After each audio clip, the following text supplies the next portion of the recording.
There's a lot going on in our nation's capital this weekend, but over the next 3 hours, all attention will be focused on FedEx Field in Landover, Maryland, as the Dallas Cowboys and Washington Redskins meet for the NFC East title on Sunday Night Football.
Degrees, clear skies at FedEx Field, Landover, Maryland. What a buzz in this building, right? Why not? What a game. Tony Romo, whose legacy seems to change week to week. He's his Dallas Cowboys into town to take on Robert Griffin III, already an iconic figure inside the Beltway, and his Washington Redskins on Sunday Night Football. Al Michaels, Chris Cosgrove, Michelle DeFoya, welcome to the final game of the season. It's very simple. The winner of this game hosts a wild card game next weekend against the Seattle Seahawks, and the loser starts its offseason. Now, the Redskins started the year 3-6, but they've won 6 games in a row, lead the division. One of those wins against Dallas on Thanksgiving Day. This is a team trying to win the NFC East for the first time since 1999, and led by one of the most dynamic, exciting rookies in the history of the National Football League, Robert Griffin III, RG3. And then there are the Dallas Cowboys, always walking the tightrope. This season is no exception, putting their fans through the ringer every week. Tonight will be no exception. Which Cowboy team shows up? You never seem to know. I'm beginning to think the D in Dallas stands for drama.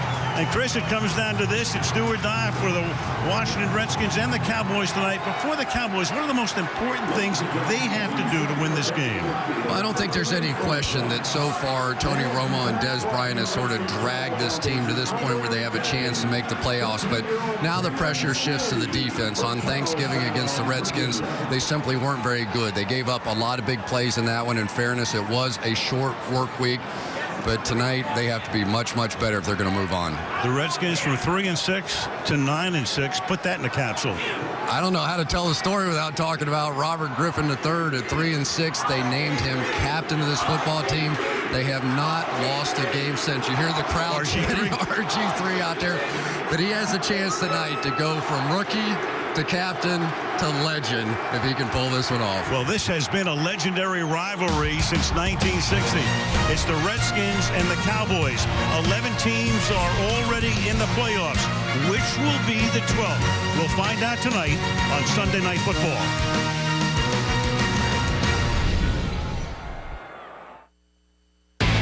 Sunday Night Football is brought to you by Verizon. Share the holidays with the Share Everything plan. By Geico, 15 minutes could save you 15% on car insurance. And by the new Santa Fe from Hyundai. Spanish audio provided by Telemundo.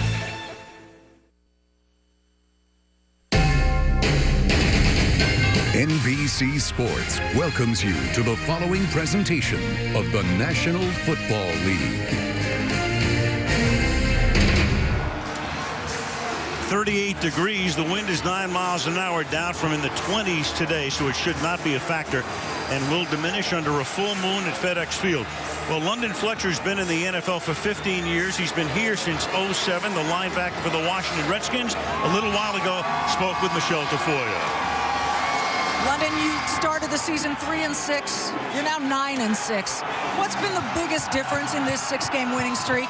Just the focus of the 53 men on this roster. Everybody with one focus, one goal in mind, and that's winning each game. There's no difference between 3-6 and 9-6.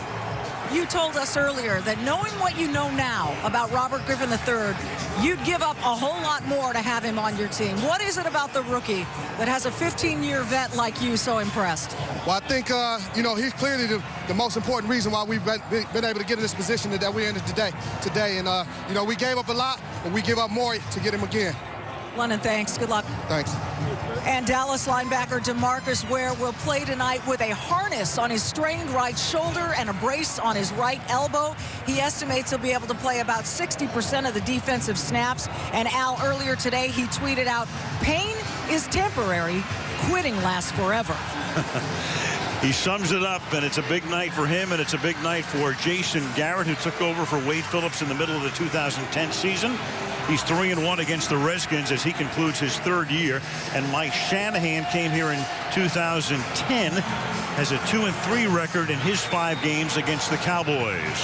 What a scene at FedEx Field. Final game of the regular season, the winner to the playoffs, and the loser is done. And the Washington Redskins won the toss, and they have elected to receive. As you look at Dan Snyder on the right, the owner of this team, and Joe Gibbs was sitting next to him, who guided the team to 3 Super Bowl wins. Brandon Banks is hurt, so he's inactive tonight. And back deep, Richard Crawford and Evan Royster to run back the opening kickoff off the foot of Bailey. And now taking it in the end zone and running it out will be Niles Paul, one of their tight ends, who brings the ball back out to the 16-yard line. Let's take a look at the Redskins offense. Robert Griffin III, Baylor University. Alfred Morris, Florida Atlantic. Darrell Young, Villanova. Joshua Morgan, HD Weston Senior High School. Pierre Garçon, Haiti. Logan Paulson, UCLA. Trent Williams, Oklahoma. Corey Lichtensteiger, Bowling Green State University. Will Montgomery, Virginia Tech. Chris Chester, Tustin High School. Tyler Columbus, University of Colorado.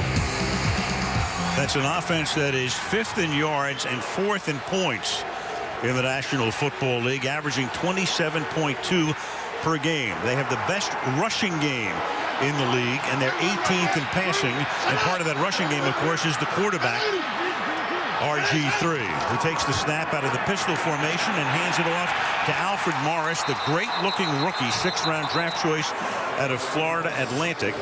Stopped after a gain of 1. 2nd down and 9. Griffin won the Heisman Trophy last year. Take a look at his passer rating over the last 5 games.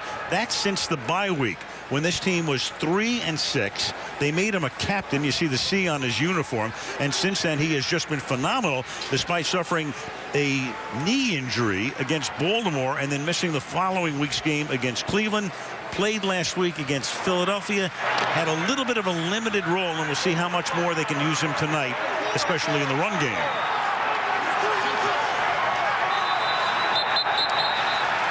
And right off the bat, this is the first charge timeout. Washington, 30-second timeout. Redskins have to take a timeout. So Mike Shanahan and Griffin, who has a lot on his plate. He is really a special guy, and he had to change his helmet because I think part of the reason they just took the timeout is the speaker wasn't working. So Kyle Shanahan, Mike's son, the offensive coordinator who calls in the plays, they have to take a timeout, and there it is. He couldn't hear the play call, and that's why they had to take the timeout. All the planning, all the stuff you do to get ready for a game like this, and Kyle Shanahan couldn't get the play in right away. But I tell you, for the Dallas Cowboys, they are shifting personnel early in this game. They're trying to give RG3 as many looks as they can early. And that's a defense that's had a lot of injuries, coordinated by Rob Ryan, who's had to do a lot of mixing and matching. And they stuffed Morris after a gain of 2. It'll be 3rd and long. Let's take a look at that Dallas D.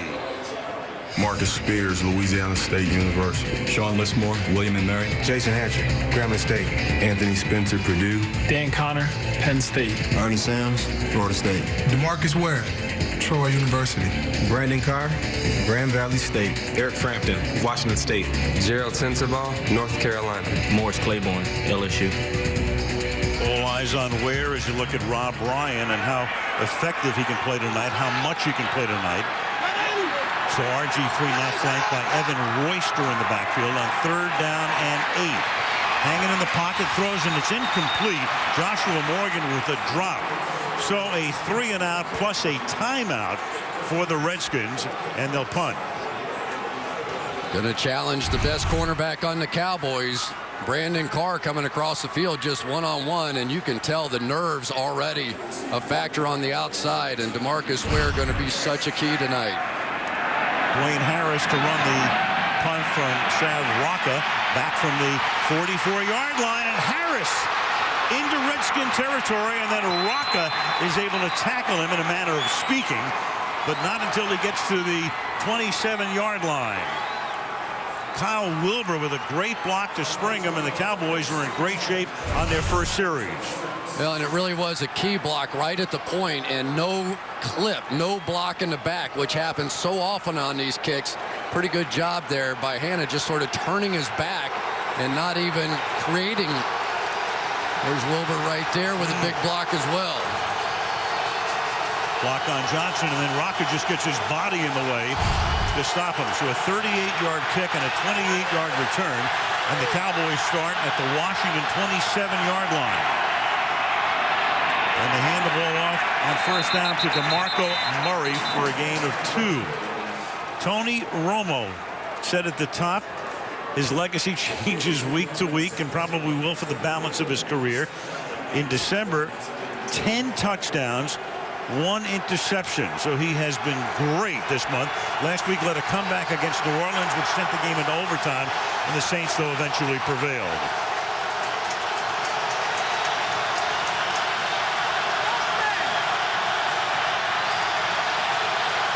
Bryant, bottom of the screen with press coverage from D'Angelo Hall. That'll be a big matchup tonight. Romo looks the other way, and the pass is incomplete because Miles Austin falls down. 3rd and 8. Let's take a look at the Cowboy offense. Tony Romo, Eastern Illinois University. DeMarco Murray, Oklahoma. Dez Bryant, Oklahoma State. Miles Austin, Monmouth University. Jason Witten, Tennessee. Sean Phillips, Virginia. Tyre Smith, USC. Nate Livings, LSU. Ryan Cook, New Mexico. Mackenzie Bernardo, Bentley. Doug Free, Northern Illinois. 3rd down and 8 now for the Dallas Cowboys from the 25-yard line.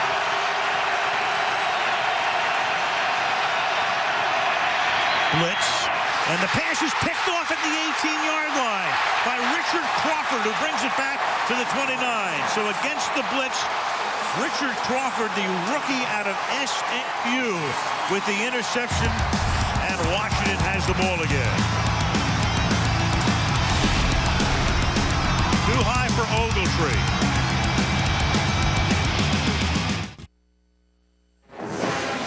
Sunday Night Football brought to you by Southwest Airlines. You can find our fares online only at southwest.com. By Papa John's, the official pizza sponsor of the NFL. By BMW, we only make one thing, the ultimate driving machine. And by Bud Light, the official beer of NFL fans. Here we go. And there they go, the Redskins marching band, been around since 1937. And before the game, hail to the Redskins to get this crowd all pumped up, as if they need a little more fuel. Here's Alfred Morris, and the 6th-round draft choice, the rookie from Florida Atlantic with a big run, finally brought down by Sensabaugh. Another gem, a late draft pick, as was Terrell Davis when Mike Shanahan was in Denver. That's 19 yards. One of the dangers of coming up the field and coming after RG3 is they get this stretch play going. You get out around the inside of that, and you have issues on the edge. Trent Williams, a Pro Bowler, working against DeMarcus Ware, who is having some physical ailments. And Tony Romo, that was not the start he was hoping for.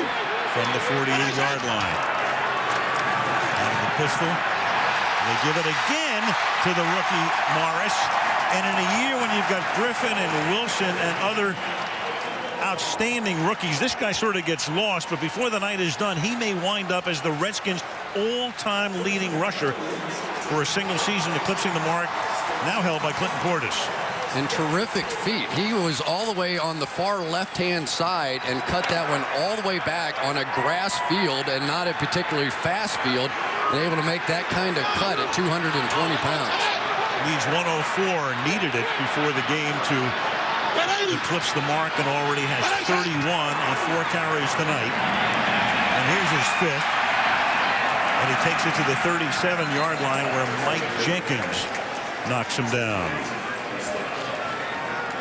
Well, you're going to have to stop this. Think back to the days of Terrell Davis. This whole stretch play, the back can then just make his cut wherever he sees fit. And I'll tell you, for a young man that really didn't have much experience running this kind of read option and stretch play, he has picked it up quickly for a rookie. So much conversation about Robert Griffin III, but they're not here with a chance to make the playoffs without another rookie in Alfred Morris. Thought he might be a fullback, then they saw him in training camp and knew he was their guy.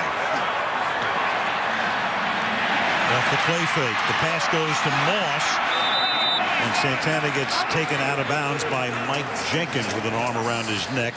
And that'll make it 3rd down and 4.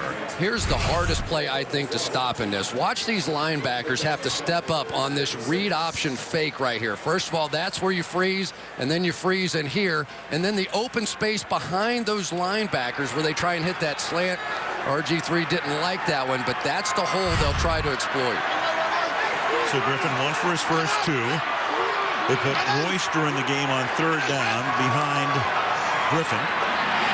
And Griffin will keep it himself.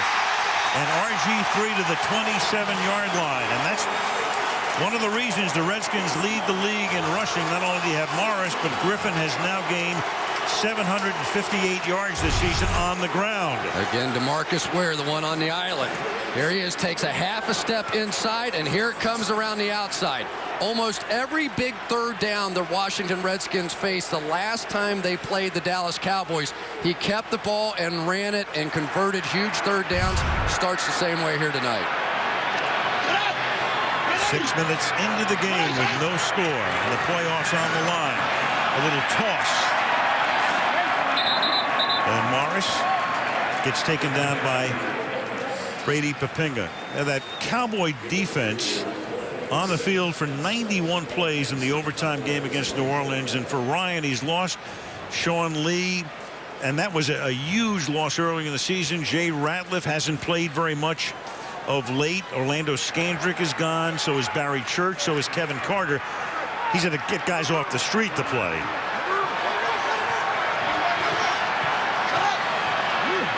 Second and 7. Griffin, good protection, dumps it off to Morris over the middle. They don't throw to Morris very much. He takes that ball to the 19-yard line. For Morris this season, only his 10th catch of the year. Yeah, it was interesting. We were in practice the other day, and of course that was the knock on Alfred Morris coming out, that he couldn't catch the ball. And they ended up throwing him a ball, and he dropped it and couldn't make a play on it. And there was more hooting and hollering, but it was more fun type stuff. So this is a very loose football team, despite the magnitude of this game here. Very. 3rd and 2. Cowboys show blitz, and here they come, and they're able to stuff him, as Morris had no hole there to burst through. Ernie Sims, who came off the street, one of the guys who's been around in the NFL for a while, but was not on anybody's roster till midseason, right in on the stop. You're going to see this. If you're going to stop this read option play, you're going to have to bring extra guys down around the line of scrimmage. That time, Tyrone Crawford able to play off and stop that one, set up a field goal. Kai Forbath has made his first 17 field goals. He was in the Dallas camp last year, but never played in the game, and he tries to make it 18 straight and hits the upright from 37 yards. So Forbath picked up in October his first miss, and the game remains scoreless.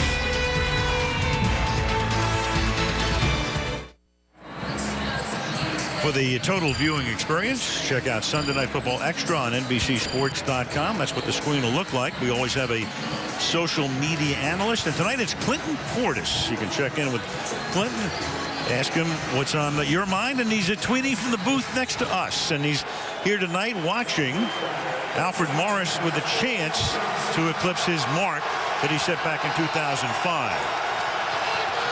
On this 38-degree night, after the miss by Forbath, they start to the Cowboys from the 27, and Romo on a roll, and he's got to eat it at the 23-yard line. Everybody is covered, and London Fletcher will get credit for a sack.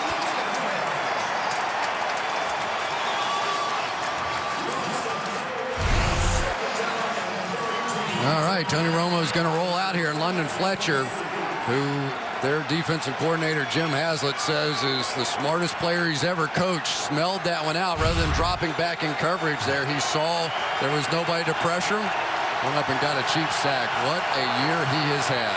37 years old. 3 out of the last 4 years in the Pro Bowl and an alternate this year. And that coach on the field calls a timeout because he did not like the Redskin alignment before a 2nd and 14. Defensive coordinator Jim Haslett at the beginning of the last decade, the head coach at New Orleans. You can see the improvement that his defense has made since that bye week, since that 3-6 start. And that Redskin defense, before a 2nd and 14, Fletcher had to take a timeout. So the Cowboys resume play from the 23, 6:20 to go in a scoreless opening quarter. And Romo to the outside, tipped and incomplete, intended for Bryant. And D'Angelo Hall and Bryant will be seeing a lot of each other all night long.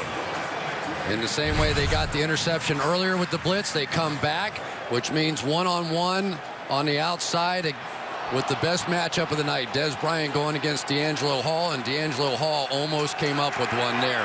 The winner of that battle tonight may well be the winner of this football game. The two best on either side of the ball going at it all night long, one-on-one. Romo has started 0 for his first 3 with an interception. They go 5 wide on 3rd and 14. And the Redskins send 5. And Romo has to swing it, and it is Bryant. Does he make the catch inbounds is the question, and they say yes. He has been phenomenal, has Des Bryant, over the past few weeks, especially with a broken finger. He has to tape the 2 fingers together on his left hand. That's a gain of 23. Well, this is just brilliant stuff. This ball was thrown when Des Bryant was nowhere close to looking back for the ball. That was Tony Romo. And the new connection he's been having with Des Bryant over the past 6, 7, 8 games of the season, those two have been brilliant. And the Cowboys got up to the line of scrimmage quickly to make sure there was no challenge on the play as Murray takes the ball across the 50-yard line. That's a gain of 5. It'll be 2nd and 5. Well, Murray burst onto the scene last year, and then he got hurt this year, foot injury, and he's missed 6 games. In his first 5 games, as you can see, a 4.4 average, but over the last 5 since he's come back, only 3.7. Yeah, but the key is he's fumbled in each of the last 2 games after having only 2 in the prior 20, so you wonder if that's inside his head just a bit for this one. 2nd down and 5.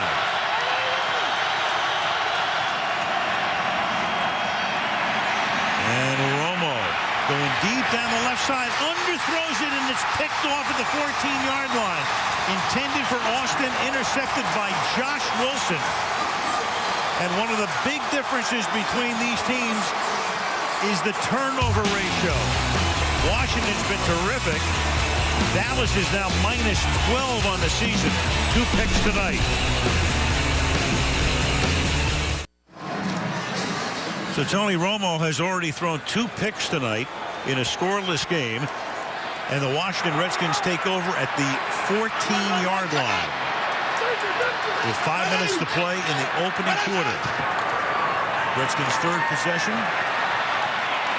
And the pass underneath is caught out in the flat by Morris, his second catch, and we go back to the interception. Well, Tony Romo doesn't like to hear about it, but pressure's on, and so far he has not delivered in this game. The play fake was a little messed up from the beginning, and then Jason Witten got pushed back into Romo, but this ball was severely underthrown, and Josh Wilson able to make the play. Rob Jackson is going to take Witten right back into Romo, and you can see he just short-armed that throw just a little bit, and it cost him an interception.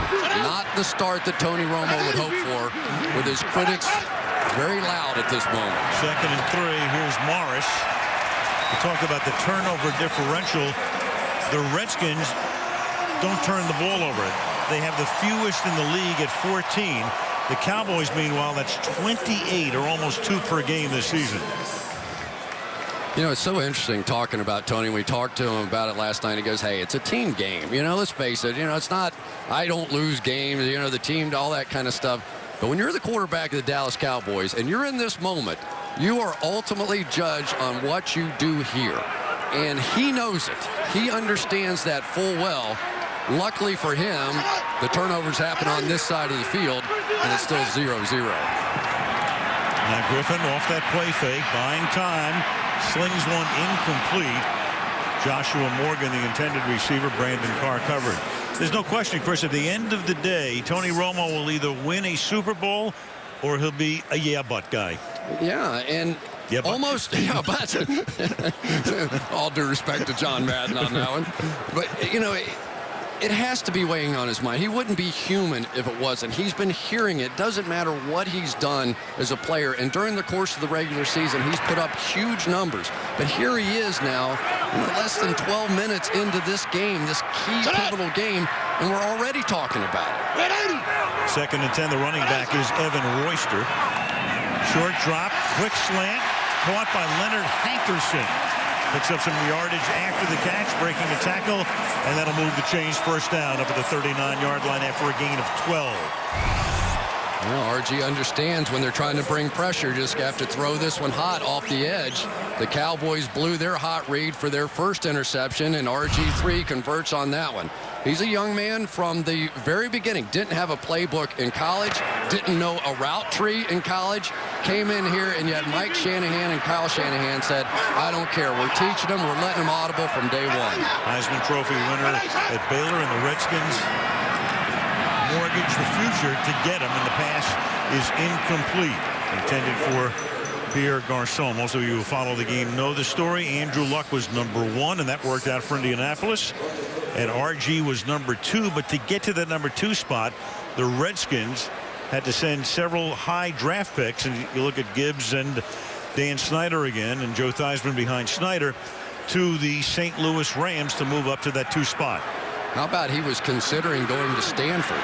Right. And Jim Harbaugh was talking about, well, we could have a 2-quarterback system out here with Andrew Luck. No thanks. He was out of there. Story we've never heard before until we talked about it the other day.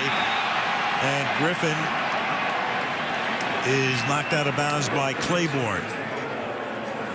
Well, this is not the Robert Griffin III running the football that we've seen earlier. Watch him. He's going to pull this out with the play fake. Here he comes, and that is not the guy that was in the Olympic trials as a hurdler. And he tried to throw this thing to maybe not take the sack, but that ball easily could have ended up a fumble at that point. And you can see he's wearing that brace on his right knee, a sprained LCL.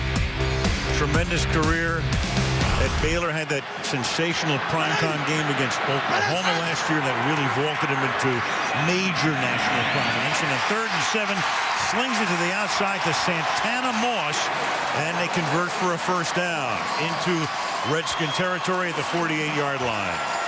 Well, the Cowboys are trying to play some man coverage here on 3rd down, but they're using the picks with each other. That time Brandon Carr got trapped inside against Santana Moss, and Griffin is making some nice reads out here. He looks like that he's settled into this game first.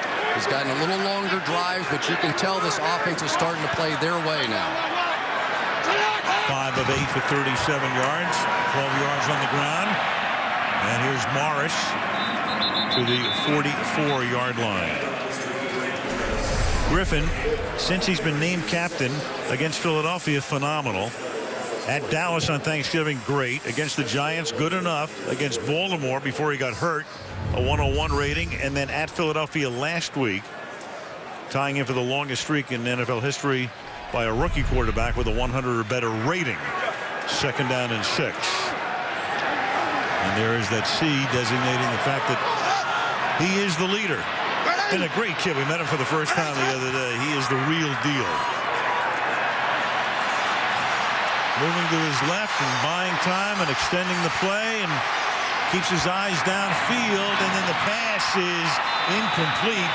Fortunately for him, because Carr was out of bounds. Brandon Carr along the chalk, and it'll be 3rd down and 6. Yeah, it's hard to watch him labor running the way that he is, but this is the second chance he's taken that he could have been burned on. I think he thought he was throwing that ball away, but Brandon Carr definitely had a chance. Both quarterbacks a little loose with the football early in this one. So it's 3rd down and 6. Redskins have 6 first downs in the quarter. Dallas just 1. Final minute of the opening frame, and the pass is incomplete. Intended for Santana Moss, and the Redskins will punt for the 2nd time in the game. Same basic play there. They had kind of a double pick working that time and tried to hit Moss out in the flat, and Griffin really just missed that throw. Sav Rocca, the ex-Eagle, to kick it to Dwayne Harris. They had Bryant running back punts through the first half of the season. And Harris has done a very good job since taking over that spot and calling for a fair catch, and then losing it for the moment and winding up recovering it. Looked like he slipped just a little bit as he tried to catch that thing. 36 seconds left in the quarter. No score. Live shot there of Times Square. It'll look a little different about 24 hours from now as they get ready for New Year's Eve with Carson Daly. And you will see that beginning live at 10 Eastern right here on NBC. Cowboys now start with a nice run by DeMarco Murray, trying to get some semblance of a ground game going, something they couldn't do on Thanksgiving because they fell behind 28-3 at halftime. And a couple of things about that. DeMarco Murray did not play in that game. Tyron Smith, the left tackle, did not play. Ryan Cook, the center, did not play. So they had a reshuffled line. It was not a good performance by the offensive line of the Dallas Cowboys. Now back intact, they should be able to run it a little better. 2nd and 3, and again they give it to Murray. And he should pick up the first down there when they spot the ball. So signaled by Walt Anderson, and that's the end of the first quarter. With the spot in the playoffs at stake. Dallas nothing. Washington nothing. Sunday Night Football resumes after these messages.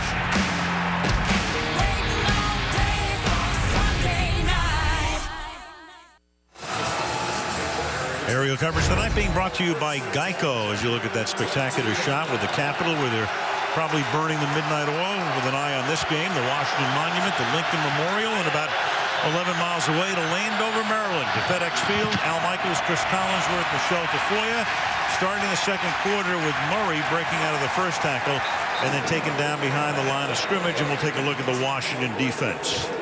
Jarvis Jenkins, Clemson. Barry Cofield, Northwestern University. Stephen Bowen, Hofstra. Brian Kerrigan, Purdue. London Fletcher, John Carroll University. Perry Riley, LSU. Rob Jackson, West Haven High School. D'Angelo Hall, Virginia Tech. Reed Dowdy, Northern Colorado. Medee Williams, Maryland. Josh Wilson, Dirty Turk, representing the Mac Academy.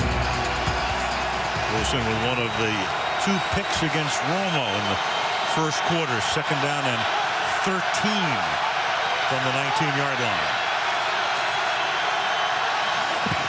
Blitz coming. And the pass is caught. Jason Witten makes the 800th catch of his career. So a milestone there. That's also 104 catches this season, which is the most ever by a tight end. And he caught 18 in one game against the New York Giants earlier this season, most ever in one game by a tight end. Those catches, there it is. Gonzalez, 12:37 and still going. Shannon Sharp at 8:15. And Witten will probably catch Shannon. But Witten did it in fewer games than either one of those guys, so pretty significant moment there. 3rd down and 6 from the 25-yard line.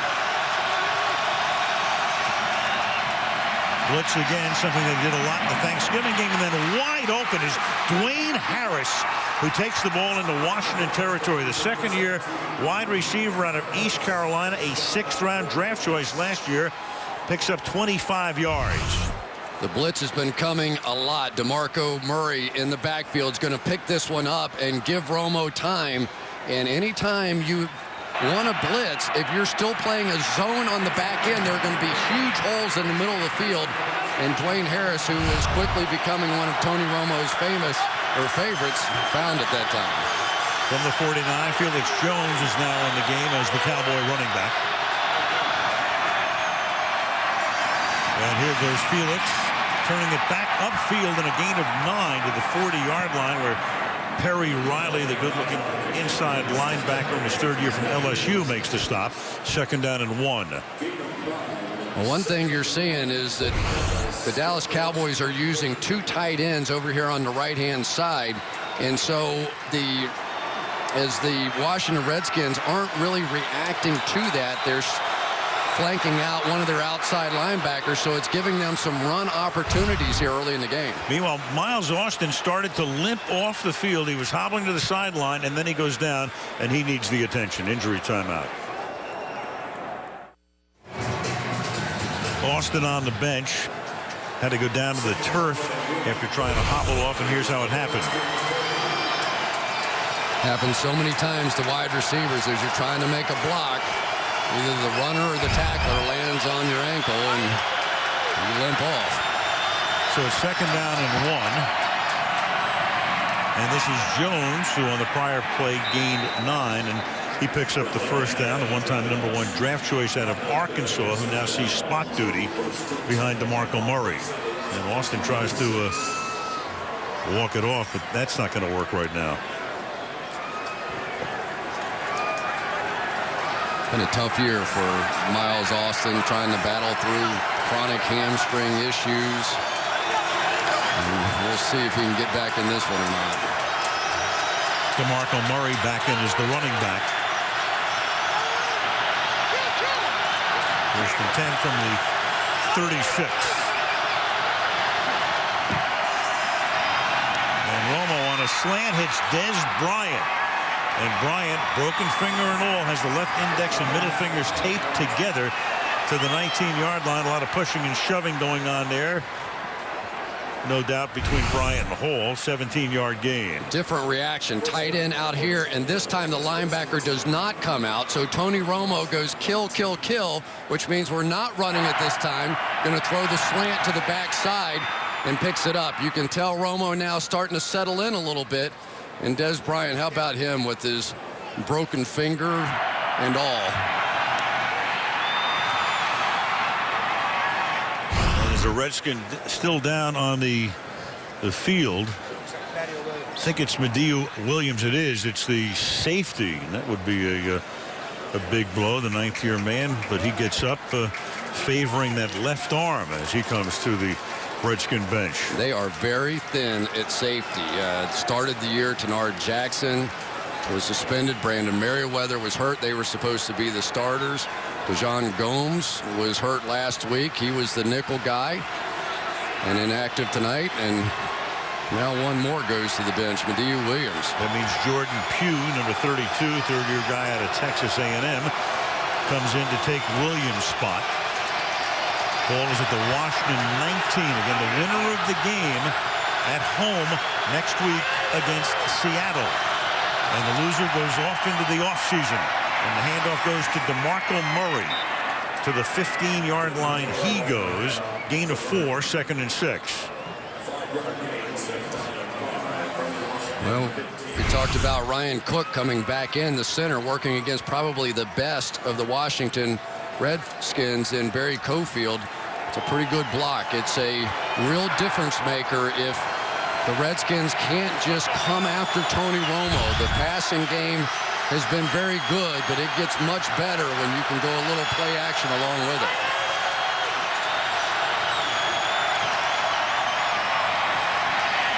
And Murray exploits that hole and takes the ball to the 10-yard line, and we check in with Michelle. Well, for Miles Austin, it is a left ankle injury. They have put a soft splint on it. He's got his shoe back on. As you can see, he's standing up. He's going to try to give it a go. I'll see if he can put that pressure on it. There he is trying to test it. Thank you, Michelle. And we'll see if he can come back in.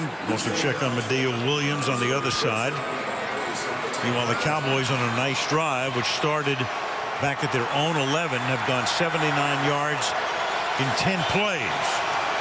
This is where they've struggled against the Redskins since Shanahan has come here in the red zone trying to score touchdowns. It's 1st and goal from the 10. And now it'll be 2nd and goal from the 6 as Murray picks up 4 yards. That's 8 carries for him tonight for a total of 28 yards. Or that's Stephen Bowen inside for the Redskins, a big physical player, along with Barry Cofield, 2 of the guys that they really felt like they had to add character guys. And so they go and get Stephen Bowen from the Cowboys, Barry Cofield from the Giants. Both of those guys captains now. That was a big hit on that one. Bowen, a couple of big plays last week, including forcing a penalty against Philadelphia that ended the game. Red zone defense, as you can see, and how tough they've been and how tough they are right now, because it's a 3-yard loss as Reed Dowdy comes up from his safety spot to make the tackle on Murray. How awesome was that, Al? Reed Dowdy undercut both guys. He's going to come right off the edge here and take out the fullback Lawrence Vickers and the running back DeMarco Murray. That is as great a safety play as you will see. 2 for 1. Awesome. Tremendous. 3rd and goal. Cowboys go 5 wide. Play clock down to 1. Does Romo get the snap away in time? They say yes. Tony extending the play, guns it, touchdown, Witten. So a question as to whether they even got the play off in time. The clock was at 0, no flag, and then Witten, after the play extension, makes the catch for the touchdown. There we go. See if the play gets off.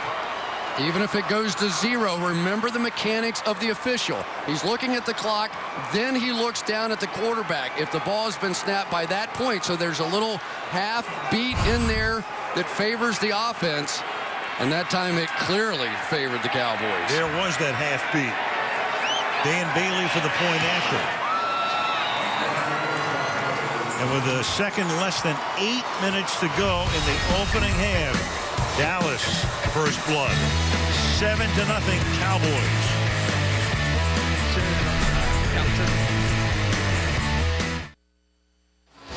Well, the Biggest Loser is back, and the season age doesn't matter. Jillian returns to The Biggest Loser, Challenge America, and you will see it next Sunday night, here on NBC as we conclude our Sunday night coverage with this game. And a beauty it is as the winner goes to the playoffs. Seattle will take a trip to either Dallas or here next week.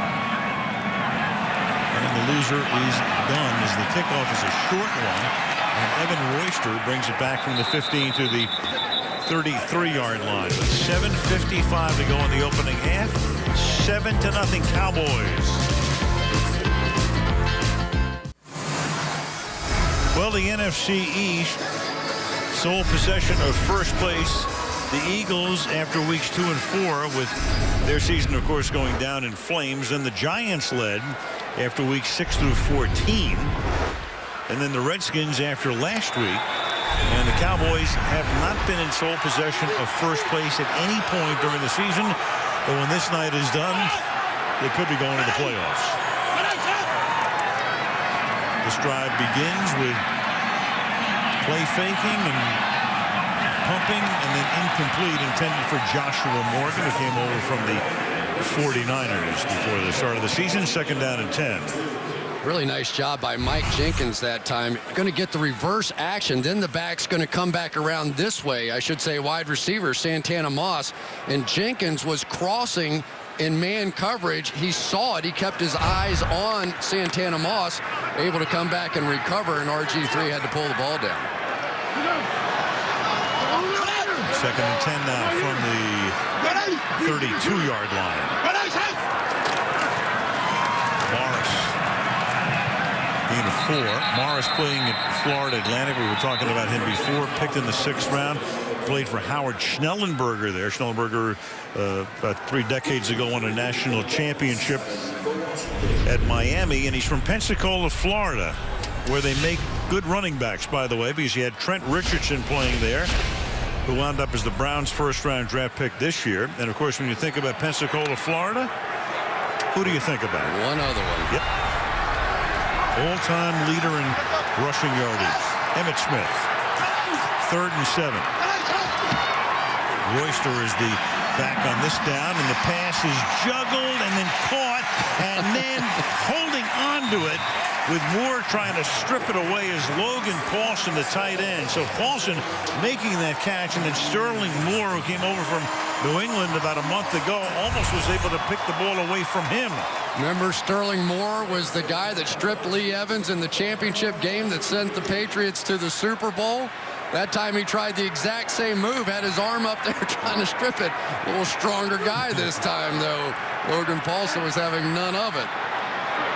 They lost Leonard Davis earlier in the year, so Paulson's come on at that tight end spot on 1st down now, swinging to the outside and looking for room is Morris. Stays in bounds, picks up the 1st down to the 43-yard line. Tackled there by Sensabaugh, so that's 11 carries for 64 yards, and he's 40 shy of the all-time Redskin record. That's 14 yards on that carry. One thing Mike Shanahan loves is how close to the heels of the offensive lineman Alfred Morris gets until he makes that cut, but he also has the speed for a guy that weighs about 225 pounds to bounce it all the way around the edge and make plays like that. From the 44 on 1st down. Morris takes the toss. And Morris with another 1st down to the 32-yard line. What rookie wall. He's carried the ball over 300 times this season. Tell you, that's another nice block there by Logan Paulson. Here's a guy that replaced a great receiver in Fred Davis, and he doesn't have speed. He's not a fast guy, but he's really helped this running game. That's a tremendous block on the outside on Ernie Sims, and really sprang that one for Alfred Morris. Morris now is 75 yards on 12 totes. 5 minutes to halftime. Griffin keeps it, and Griffin will have a 1st down as he dives forward, and Brandon Carr makes the tackle. So RG3 limited to 2 runs last week, only one of them a cold run, carries the ball for the 3rd time tonight here. Well, Spencer is the guy going to be in the vice here. He takes a step down this way, and here it comes. That's all they're doing. They don't block the end guy on the line of scrimmage. This time, Anthony Spencer. He takes a step down. They even have the fullback, Darrell Young, coming directly at him. So there's that moment hesitation. And we talked to DeMarcus Ware about this a little bit. He said when that pulling fullback is running at you, you don't know what's coming next. Is he going to kick you out or try and hook you? Even though he dove, they actually moved the ball back. So it's 2nd down and 1, and now a 1st down is Evan Royster, 2nd-year back out of Penn State. He, like Morris, a 6th-round draft choice, picks up the 1st down.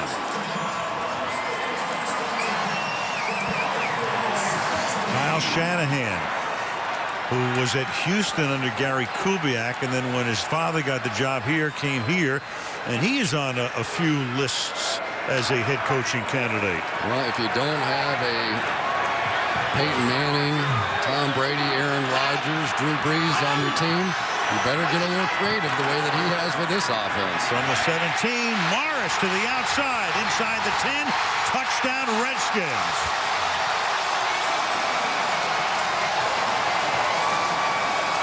$17 yards for Alfred Morris and 92 in the 1st half. I tell you, it is just a nightmare to play this offense. This time it's going to be Niles Paul who's going to come around and get this hook block. every once in a while, Anthony Spencer says, okay, I've finally got this thing figured out. He's going to take it inside, and now here comes the blocker around the outside. They seal you on the edge, and Alfred Morris is gone. Forbath to tie the game. Redskins go 68 yards, 60 on the ground. They are the #1 rushing team in the league, and you saw why on that drive. 3.5 to the half, 7-7. Fantasy season is not over. You can play NFL Playoff Challenge, where you could win a trip to Super Bowl 48 in 2014. Play today at NFL.com/fantasy. White House on this 38-degree night. FedEx Field, Landover, Maryland. Game tied at 7, 3.5 to the half. With Forbath to kick off and Dwayne Harris setting up at the goal line for the run back. And instead, the ball is taken at the 3-yard line.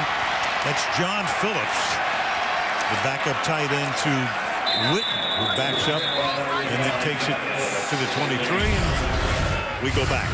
Things are happening so fast in this game, we can't show you everything. Watch Tony Romo, first of all, buying time here. He is one of the best in the league. You're going to rush 3. He's just going to hold it. And Jason Witten essentially playing dodgeball in the front part of the end zone. Watch this. 1. No, there's 2. No, 3. 4. No, there you go. Barry Riley felt like he had to cover for a half an hour, and finally, Romo made him pay. From the 22, Medea Williams is back in after he was favoring his left arm.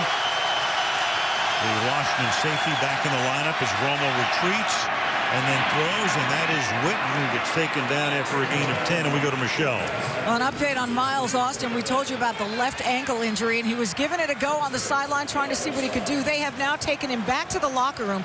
He jogged back there, Al, and he had no noticeable limp at all. I'm told they're going to reevaluate it, and we'll know more perhaps before halftime, most likely after. All right, thank you, Michelle. So for the moment, he's out. They have Harris, of course. You can spell him. Bryant, Ogletree, Cole Beasley, as well as their other wideouts, and Jason Witten, the tight end. So still a lot of weapons for Romo, who is 6 for his first 10 from 92 yards. And then to the outside, that is caught by James Hanna, the number 3 tight end, for a gain of 8 before he's taken out of bounds. Well, I tell you, it has been DeMarco Murray's blocking more than it's been his running so far in this game. He's going to pick up the blitzer off the edge here, and that gave Hanna a chance to catch it and pick up yardage from there. It has been a game in which they've been going back and forth a little bit. This added tight end on the outside has made the Redskins defensively make some decisions about what they're going to do with Ryan Kerrigan. This time they walk him out. Second and a short 2. And this is Murray, who takes us to the 2-minute warning with a first down to the 45-yard line. A trip to the playoffs at stake for the winner. 2-minute warning. 7-7 at FedEx Field in Landover. Over that shot of Honest Dave, we can tell you the Toyota halftime show, breaking down the playoff matchups. Adrian Peterson just comes up a little short in his run in history, but the Vikings go to the playoffs, and the guys will take a look at what they expect in the second half of this one on a Toyota halftime show coming up at the break. 2 minutes to the half. First down for Romo and the Cowboys, and they start with a short pass over the middle to Jason Witten for a gain of 4. The Cowboys have all of their timeouts. This 2 tight end set is working for the Dallas Cowboys. They're putting James Hanna flanked out, and if the linebacker doesn't walk, which Rob Jackson does not this time, they have been going to the pass. When he does walk out, they run that way. There's the pass. 2nd and 5 as Romo hits Des Bryant, and Bryant will have a first down at the 35-yard line, under a minute and a half to play. D'Angelo Hall makes the tackle. This is sort of the core offense that Peyton Manning has run with Dallas Clark all those many years. If you don't go out with them, they attack it. And so Romo had to push Hanna, who doesn't play that much, to the right spot in the slot to the right. And then he throws, and that pass is behind Hannah. So Hannah getting to see more playing time. Now, of course, minus Austin. And when they want to go 5 wide, you got to go deep into the bench. Des Bryant on the outside working against D'Angelo Hall. Just one-on-one. And I tell you, he's catching a few balls down the field. But if D'Angelo Hall can have a stalemate, he doesn't necessarily have to win, but keep him somewhere under 100 yards, the Redskins would take that all night in a one-on-one matchup. 2nd and 10. Bryant tonight has caught 3 for 55. Blitz coming. Romo gets whacked as he throws, but he gets it away, and it's caught by Witten. That was Josh Wilson coming in from the blind side, and Romo slow and getting up. He really took a shot. They're coming out of the secondary on almost every snap of this stuff. They are just blitzing and blitzing and blitzing, and that time Romo did not pick it up. And Dallas needs a timeout for Tony to recover.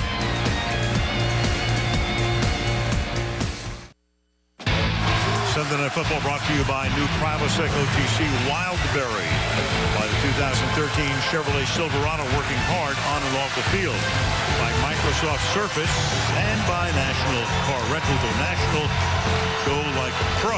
Since 1958, Ben's Chili Bowl has been serving their famous half smokes on U Street in D.C. Hogs, home of the Hogs. FedEx Field, 3rd and 9 after Romo took that shot. They had to take a timeout from the 34 now. Blitz again. They're showing blitz. Let's see if they check out of it here after Tony caught him. Coming again. And Romo hangs in that pocket and then underthrows the intended receiver Bryant with blanket coverage on that play. So it'll be 4th down and 9. So you're looking at about a 52-yard field goal attempt here. And that's what they will do, or attempt, as no, it looks like they're going to punt instead. So instead of a 51 or 52-yard attempt on a night where the wind has really died down, instead they're going to have Mormon kick it away and into the end zone. And so with 38 seconds remaining, they'll take over the 20-yard line. Al, the Cowboys had a huge opportunity there. The Redskins tried to run their different team on the field when they saw they were going to punt. If they had snapped it, they would have caught them with everybody on the field, moved it 5 yards, and then could have tried the field goal. Look at this mess. Snap the football. There's no reason to be waiting around at that point. Exactly. Somebody has to recognize on your special teams that you could have had an opportunity for a field goal. They blew that one. Didn't even have 11 guys on the field. So instead, Garrett, figuring he didn't want a missed field goal to result in the Redskins having the ball at the 42. He also knows he will get the ball, the Cowboys will, to start the second half. Evan Royster is the running back here. The Redskins have 1 timeout, and they'll give it to Royster for a 3-yard gain. So the Redskins, at least off that play, figure to be content to go into the locker room with the score tied, and Mike Shanahan taking his headset off, and that's the indication right there that they will go into intermission tied up. But I think Jason Garrett is going to be thrilled, because this Cowboys team has played from behind so much this season. They've been outscored by 74 points in the first halves of games. So for them to be here 7-7 and getting the ball to start the second half, they're a much better second half football team. And that takes us to halftime, with a berth in the playoffs at stake. Cowboys get the second half kickoff. The score is 7-7 at the break. Coming up after this message from your local NBC station, the Toyota Halftime Show.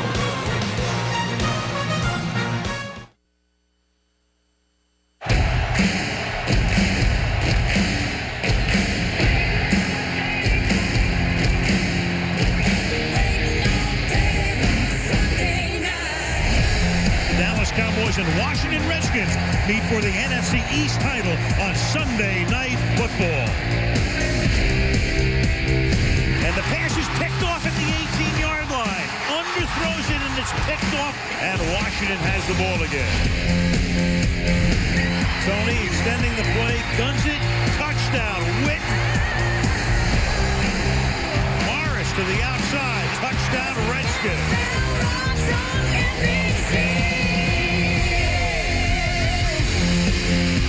On to the second half we go. You can watch your favorite team's top moments from 2012. Go to itunes.com/NFL. Al Michaels, Chris Collinsworth, Michelle Tafoya. Sunday Night Football as we wrap up the year.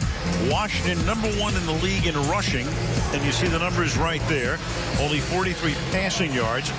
Dallas turned the ball over twice. There is Jerry Jones, the longtime owner of the Cowboys. Bought the team in 1989. And again, a team on the precipice, as they always seem to be, with the winner of this game hosting Seattle next week.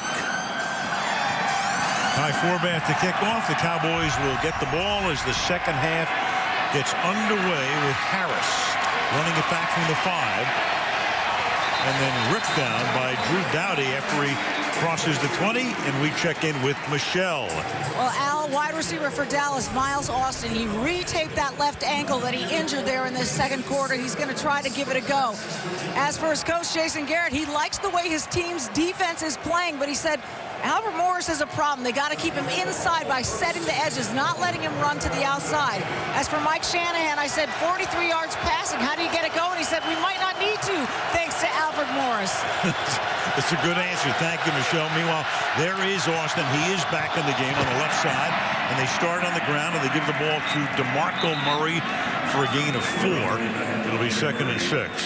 Well, one thing about Miles Austin's injury, though, is that, yes, the Redskins have been playing a lot more man coverage in this one than what they did the first time around. And if they watch Austin and determine that he is not what he was to start this game, you're more inclined to do more of that, which gives you additional blitz opportunities. He's in the slot to the left. Give it to Murray, swinging to the outside. Gets to the 29-yard line. The fullback Vickers leading the way. It'll be 3rd down and 1 for Dallas. I tell you, Miles Austin's going to quit blocking. Every time he blocks, he's just getting ripped. He's on the outside here trying to set a block for DeMarco Murray, and he's going to take the brunt of that shot.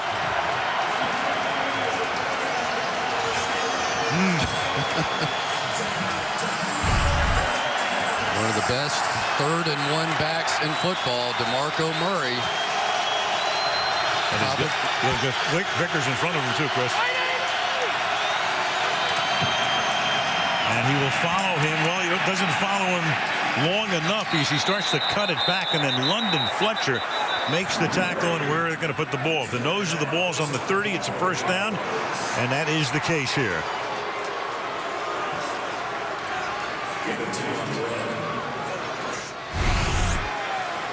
Right there, Cofield's going to get good penetration up the field. Kind of picked off Nate Livings, the guard, trying to pull around, but just enough.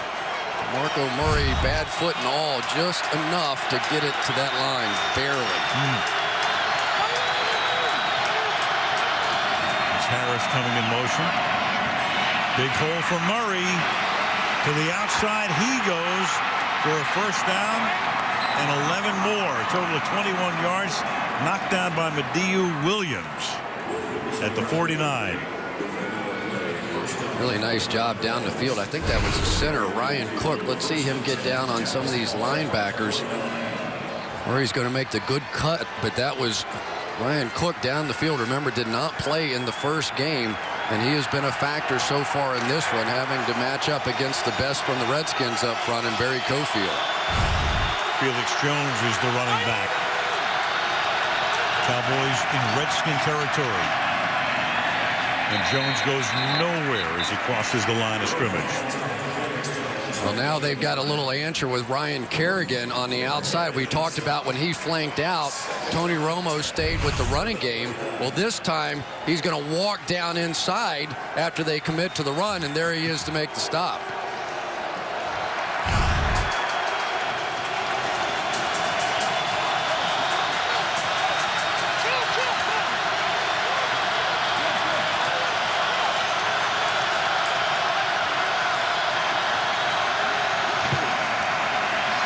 Blitz again on 2nd and 10, and the pass intended for Bryant is incomplete. Looking for a flag and doesn't get one. 3rd down and 10. Des Bryant, 3rd year out of Oklahoma State. Picked in the first round, late in the first round, as he dropped to the end of the first round in 2010 because of issues at Oklahoma State. 24 years old, has had a number of issues, obviously. If you follow the game, you know that in Dallas, but seems to be getting to the point he's maturing. He's been tremendous over the last few games. 2 58-yard touchdowns receptions last year, and playing with a broken finger that's going to need surgery in the offseason. 3rd and 10. And Romo is chased and has to throw it away. 4th down. I think they have blitzed on every 3rd down that I can remember. That time it was London Fletcher who came free, but every time these guys are coming, this time it's London Fletcher unblocked, and Tony Romo really has no choice but to just throw the thing away. I'm sure they would love to get an opportunity to go down the field and work against these safeties some, but at least thus far the game plan of Jim Haslett is working. Brian Moorman, who was the longtime punter at Buffalo and came here after the start of the season when Chris Jones got hurt, sending it down toward the rookie Richard Crawford from the 11-yard line. Crawford, who had a big-time run back against Baltimore in overtime to set up a game-winning field goal, returns it to the 15. 7-7. Look at this.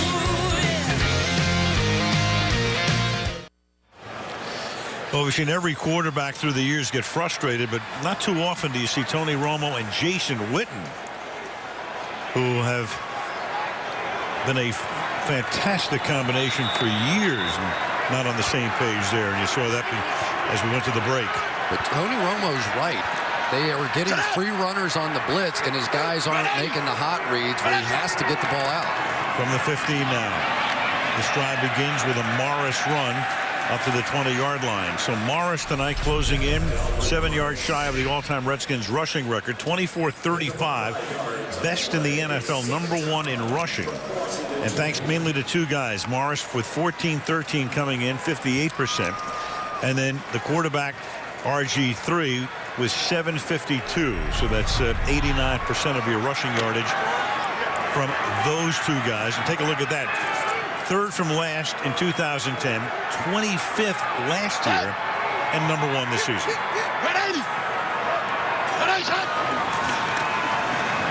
And it's juggled, but holding on to it is Morris, who takes the ball for about 3 to set up a 3rd down and 2. It's 100 yards now for Morris tonight. One of the adjustments for the Cowboys tonight, they have been over-shifting their defensive line that way, and the Redskins are running away from it. And yet it's Jason Hatcher who's been able to come back across the field and make the play. He is their best defensive lineman up front. Felt like he should have been in the Pro Bowl. Somebody has to get him cut off if that's going to be effective. And the pistol now with Royster as the running back on 3rd and 2. And Griffin hangs in the pocket, and then it's dropped. Had a sure 1st down, and Pierre Garçon, who's had a really good year but has not made a catch tonight, the longtime former Indianapolis Colt, drops one. 4th down. Who has been huge this year. They are 8-1 playing with Pierre Garçon, 1-5 playing without him, but that one may go a long way in this one. Sav Rocca, the Redskin punter, with a good deep angled kick, and Harris backs up from the 20, brings it back out to the 30-yard line. Jerry Jones, Dan Snyder owning the 2 of the 3 most valuable franchises in the league. Cowboys at $2.1 billion according to Forbes. Redskins at 1.6, just behind the New England Patriots. And at stake, a berth in the playoffs for one of these teams as DeMarco Murray picks up about 3 yards to the 33-yard line. For Dan Snyder, who bought the team in the late 90s, the last time that they played a playoff game at home was in 1999 when they met Detroit the year after Barry Sanders retired. And the head coach here, who he inherited, was Norv Turner. And for Jerry, of course, he has the 3 Super Bowl wins, but been a drought-filled last several years. Cowboys go 5 wide. Redskins almost jump off. Now Romo with the play clock at 1. And only a 4-man rush this time. And Romo is going to escape. And then the pass is incomplete, intended for Miles Austin. One of the few times tonight that the Redskins have not blitzed. 3rd and 7. That was a nice job by Josh Wilson that time. I think he fooled Tony Romo. He was fooling around the line of scrimmage. The safety walked up, Mediu Williams, like he was going to be in man coverage, and he basically tricked Tony Romo. Here's Wilson out here, turned and looked like he was going to blitz, backed up, and went right underneath the route that Romo wanted to throw to Miles Austin. 8:42 left in the quarter, 3rd and 7. This is where they've been blitzing all night. Again. And they come again.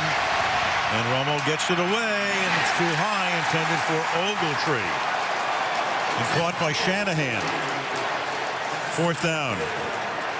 Well, what they're doing is they're blitzing, but then playing zone behind it. So they're all coming here, and usually that means man coverage, but this time they're playing zone in behind it, so Ogletree runs the route right into Richard Crawford. There's nowhere to go with the ball. I tell you, Jim Haslett's done a really nice job with his game plan.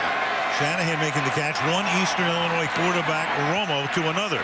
Mike played there years ago as a quarterback. Norman's punt, drop, picked up at the 18, and then D'Angelo Hall gets smothered at that spot.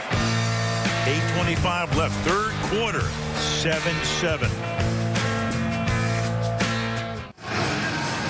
Chris talked about it in the first half briefly. Griffin told us a story the other day that I didn't know, and nobody that I knew, including those in this organization, knew. Jim Harbaugh takes the Stanford job, comes from the University of San Diego in 07, recruits Andrew Luck out of Stratford High School in Texas, and then he brings Robert Griffin out to Palo Alto for a visit. And he sits Griffin down and he says, hey, why don't you come here and I'll run a 2-quarterback system. And Griffin says to himself anyway, I'm not sure that that's exactly what I have in mind. I may want to go win a Heisman Trophy on my own somewhere. Yeah, can you imagine, though, as this is Morris who gets stacked up, that Harbaugh conceivably could have had Luck and Griffin together. But Griffin knew something was up when Richard Sherman was his host. He was playing defensive back, would move to wide receiver now with the Seattle Seahawks. He said, no, this is not going to work. Yeah, we said, now what was it that you liked about Stanford so much? And he said, they had awesome pancakes out there. You know, I mean, a lot of times with young men that age, that sometimes could be the deciding factor. Who knows? And then he winds up signing with the University of Houston, but then before he goes there, goes to Baylor, and you know the rest. And meanwhile, there goes Clinton Portis's record as Morris takes the ball up to the 29-yard line. So he needed 104 yards. He now has 111, and there's the 6th-round rookie, and there is Clinton Portis, who has just seen his mark eclipsed. It goes up on the board, and Clinton acknowledges it. Bad news on that record is it looks like Corey Lichtensteiger is hurt. The left guard. Meanwhile, there is Clinton Portis as the crowd now acknowledges that mark has been broken. And the left guard, Lichtensteiger, key member of that offensive line, obviously able to get up. Tina Fey and Amy Poehler will host the Golden Globe Awards, and you'll see that right here on NBC on Sunday the 13th of January. For the Capitol on this Sunday night, Josh Laribas, a rookie, comes in for Lichtensteiger at left guard, and this is Alfred Morris picking up about 3. I work on the left guard in his 4th year out of Bowling Green, who's been replaced for the moment by a rookie out of SMU in Laribas. And a fairly significant injury, because Lichtensteiger is one of those smaller kind of offensive lines that Mike Shanahan has loved over the years, because he has the ability to reach block across the center on those stretch plays. When I asked about the offensive line, Trent Williams, the Pro Bowler, was #1, but that was the second name that was brought up. So a significant injury. Michelle right there to get a first-hand look at the treatment. The ball's at the 33-yard line.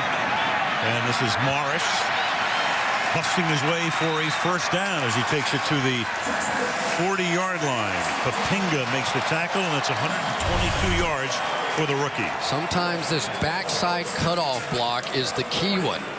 That time Tyler Columbus, who came back from the concussion, was able to get the cutoff block on Marcus Spears, and that's what set up that run. That stretch play is all about creating an alley. It doesn't matter where it is, and boy, I tell you, without DeMarcus Ware being a steady force in this game defensively, you have to give a lot of credit to the Cowboys for holding up the way they have on defense.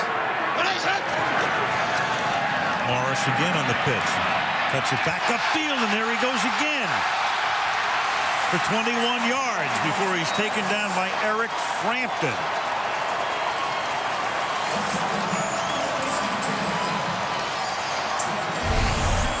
Just so patient for a rookie. You don't see many rookies that just have the ability in a big game to just patiently read that one out. You know, I tell you, anytime you see Mike Shanahan draft a running back in the 6th round, you better put him on your fantasy team, because more often than not, they turn out to be special ones. And boy, this is big. That is really big. That's Anthony Spencer, who's down on the turf.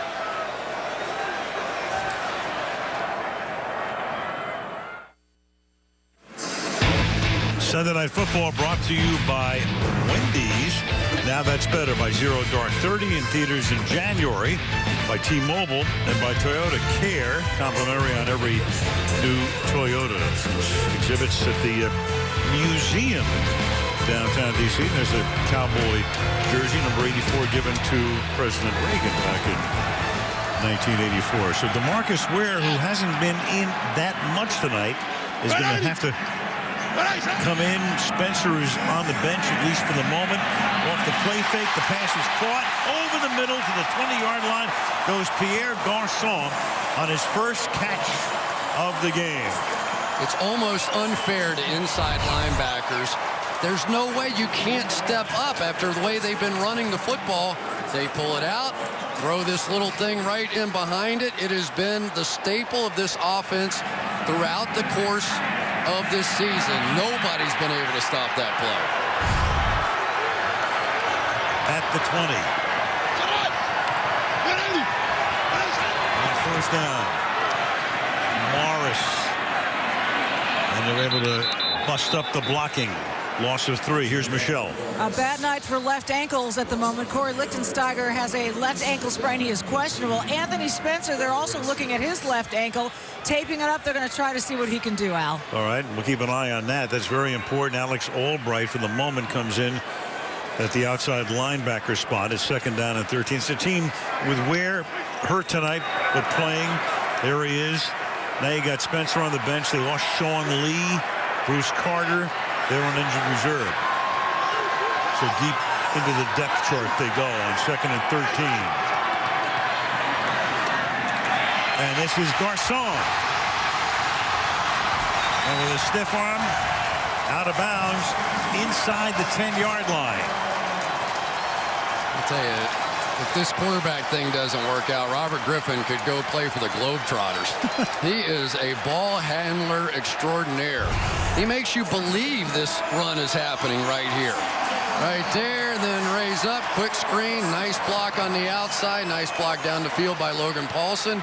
But he's going to look at DeMarcus Ware just like he always does, and then throw that one in there. This Kyle Shanahan, Mike Shanahan offense is fun to watch. Or he can stay at home and play for the Washington Generals. 1st and goal. He keeps it and scores to give Washington the lead.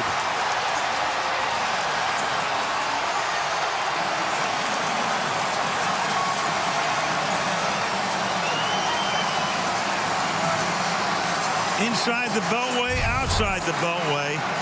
They love him. Right there you go.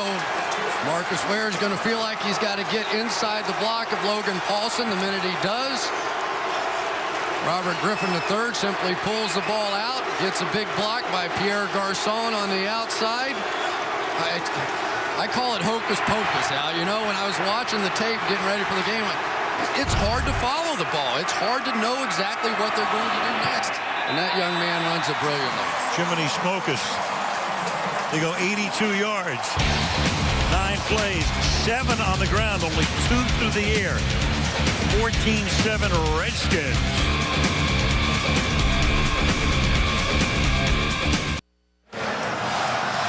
1999 was the last time the Redskins had a home playoff game. Been to the playoffs a couple of times since, but on the road. Hail to the Redskins, being played by the band here at FedEx Field, which holds about 85,000. RG3, they were chanting his name. They've been chanting Alfred Morris's name as well. The two rookies, the stars of the show, once again. And it's 14-7 Washington, along with a defense that's done a very good job tonight. Can you remember a time when two rookies had the kind of impact that these two young men have had on a franchise? I mean, it's just been remarkable, especially when you consider they were 3-6 and had to win them all in order to get in this position. I can't in any sport. From the 5, Dwayne Harris. And he takes it up to the 25, where Lorenzo Alexander just showed you why he's going to the Pro Bowl as a special teamer. So Tony Romo, who's been brilliant with his team trailing. Second team to win 8 games despite trailing in every game. The Saints back in 04 did that when they were coached by, ironically enough, Jim Haslett, the Redskins defensive coordinator, and now Romo's got to pull it off again. Yeah, but Tony was telling us last night, he said, I'm starting to get comfortable playing from behind. I think it's one of the differences. But this season, coming into this game, the Cowboys have been playing ahead only 23% of the time, a remarkable number for a team with a winning record. Third worst in the league in that regard.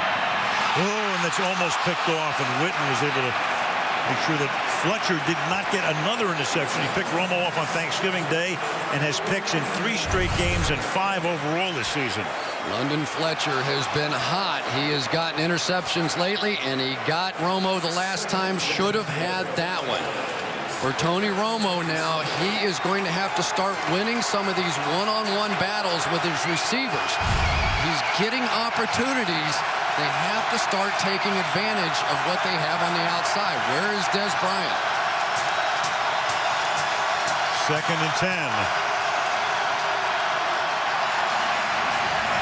And Murray up to the 34-yard line, took a direct snap, and he picks up 7 yards. 3rd down. Jason Garrett's got a little hocus pocus too, huh? Watch Tony Romo do a little acting job here, like the ball sailed over his head as DeMarco Murray took off with it. Doug Free back in at right tackle. They've been alternating at the right tackle position with Jeremy Parnell over there.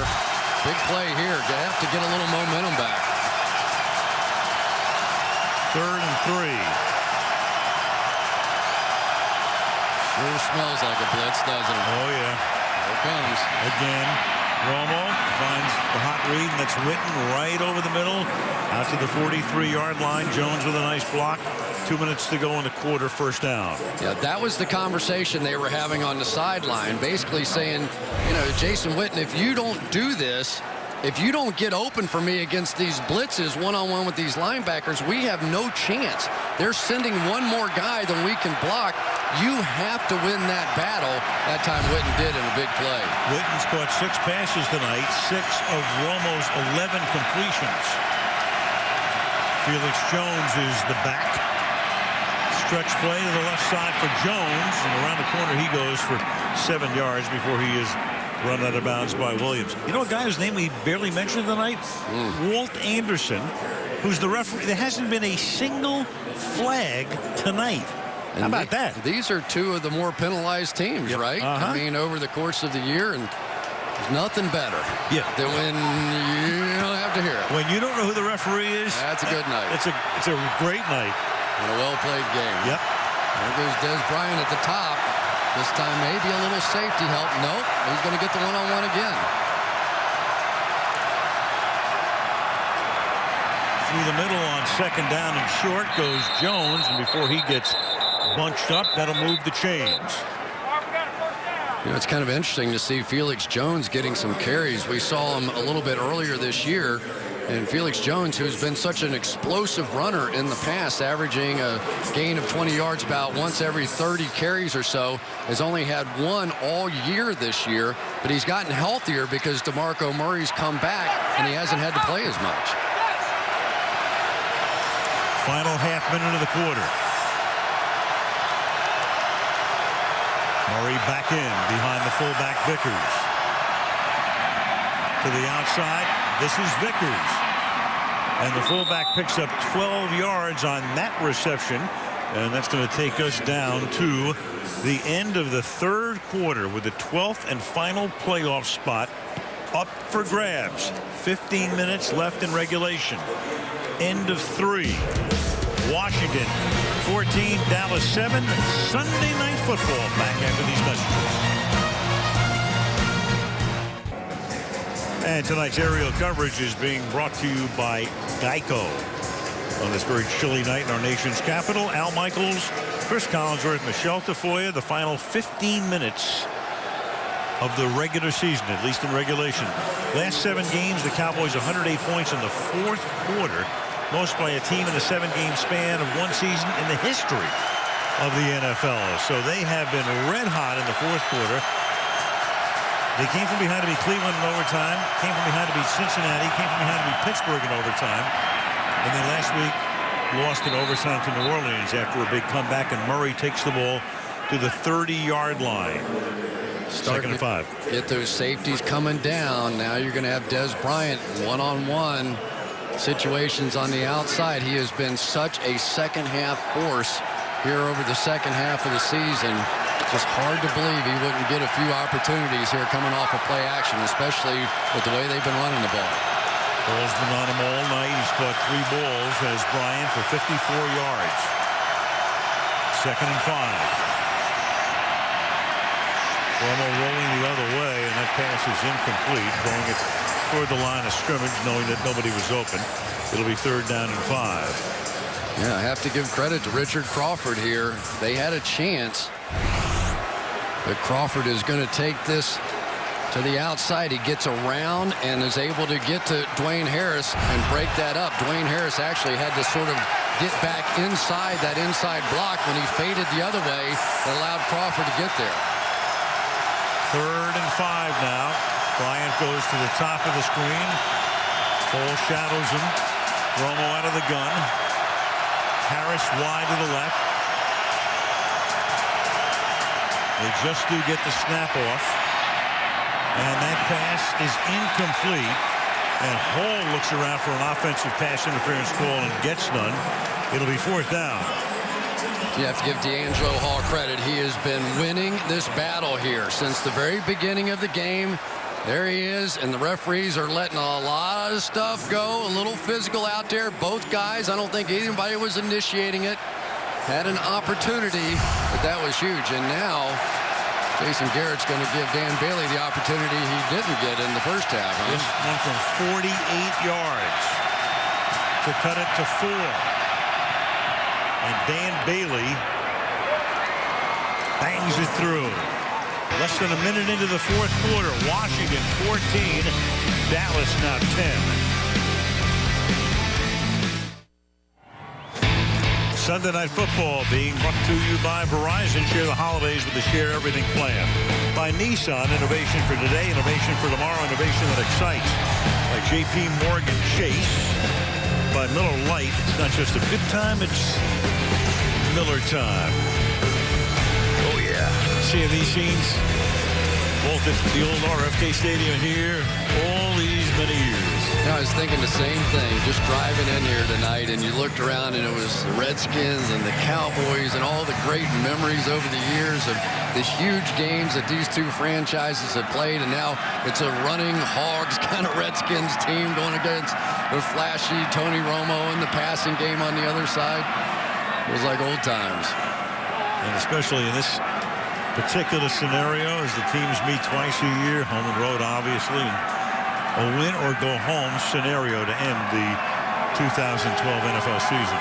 And let's give the commissioner and the NFL some credit. They realigned the schedule so that these divisional games were played at the end of the year, and a lot of drama coming down on the final couple of weekends. Great idea. It's proved to be very fruitful since that concept went into effect a couple of years back. 2 yards in the end zone. This is Niles Paul. And he brings the ball out to the 27-yard line. Well, who would have ever believed that the concept of taking one of the best defensive players in football in DeMarcus Ware and essentially on many plays leaving him unblocked and letting the ball handling of a rookie quarterback trick him or fool him into chasing things that simply aren't there. A couple of times tonight and on the go-ahead touchdown, that simply has been the case. And DeMarcus Ware, don't feel too badly. You aren't the only guy that has fallen victim to this act this season. Lichtensteiger is back in at left guard. This drive begins from the 26-yard line with the Morris run. You know, when the Redskins were 3-6, it got a lot of publicity. Some people thought, and the way it was portrayed by some of the media, that Shanahan was waving the white flag because he says before the bye week, hey, now we're going to find out who wants to be here for the next 2 years. But in a way, he was lighting a little bit of a fire. They go to the bye week. They come back, and Mike says to the team, hey, look, we're 3-6, but we have a lot of division games. If the Giants lose one game, we control our own fate. We just have to, go on a winning streak. He wasn't giving up. It was a very coy move on his part. And they're 6-0 since. And Griffin, around the corner he goes with that bulky brace on his right knee. And Eric Frampton is able to knock him out of bounds. Unblocked again, but then you're bringing the guy across this way. And so for DeMarcus Ware, he doesn't know he's going to get kicked out. Is he going to get hooked? What's going to happen? And he's playing dodgeball with the fullback, Darrell Young, and he's basically being frozen on the line of scrimmage. So one of the best pass rushers in all of football is forced to just sit there and watch this show happen in front of him and not know where the ball is. With his arm in a harness on top of it, with an elbow and shoulder issue. And this is Morris to the outside. So Mike Shanahan got the Raider job at 36. That didn't last very long. And then there's the Washington Post headline for the sports section: down for the count after they lose to Carolina. But that's the last time they lost, and that was back in early November. Mike, 14 successful years, mainly successful in Denver. 2 Super Bowls with John Elway in 97 and 98. Fired there after 08, took 09 off, and said, it was a great thing. It was the first time I was kind of out of football and I could look from the outside in. And then Dan Snyder brings him here in 2010. 2nd and 12. And that's caught by Moss. And Moss spins away. And then before he can pick up the first down, Alex Albright knocks him back a couple of yards shy of the first. It's so interesting for me to see what's going to happen to Kyle Shanahan after this season. Because if you don't have one of the big 3 or 4 quarterbacks in the NFL, your chances of winning a Super Bowl aren't very good. But now what some of these teams have done, and Kyle Shanahan, one of the architects of this one, they've created a way for a mobile quarterback. I don't want to see a running quarterback because this guy's a pure thrower. There's no doubt Robert Griffin is a throwing quarterback, but the added element of his speed has taken defenses and spun them on their ear. 3rd and 1 as the play clock expired, and that's caught on a slant for a first down. Garcon spins the ball, as is his tradition. Ryan barking at himself and barking at anybody who would listen after a gain of 15. Well, here's that play again, and Pierre Garcon with a nice catch over the middle, but that is the play. You see the read option, you see the handoff, you see Alfred Morris, you see Robert Griffin run around the edge, and then they pull it down. And DeMarcus Ware telling us last night, that is the hardest part. That play you just saw is the hardest thing that they do in this offensive style. In field goal range at the 33, Morris exploits a hole. There he goes! Morris to the end zone. Touchdown.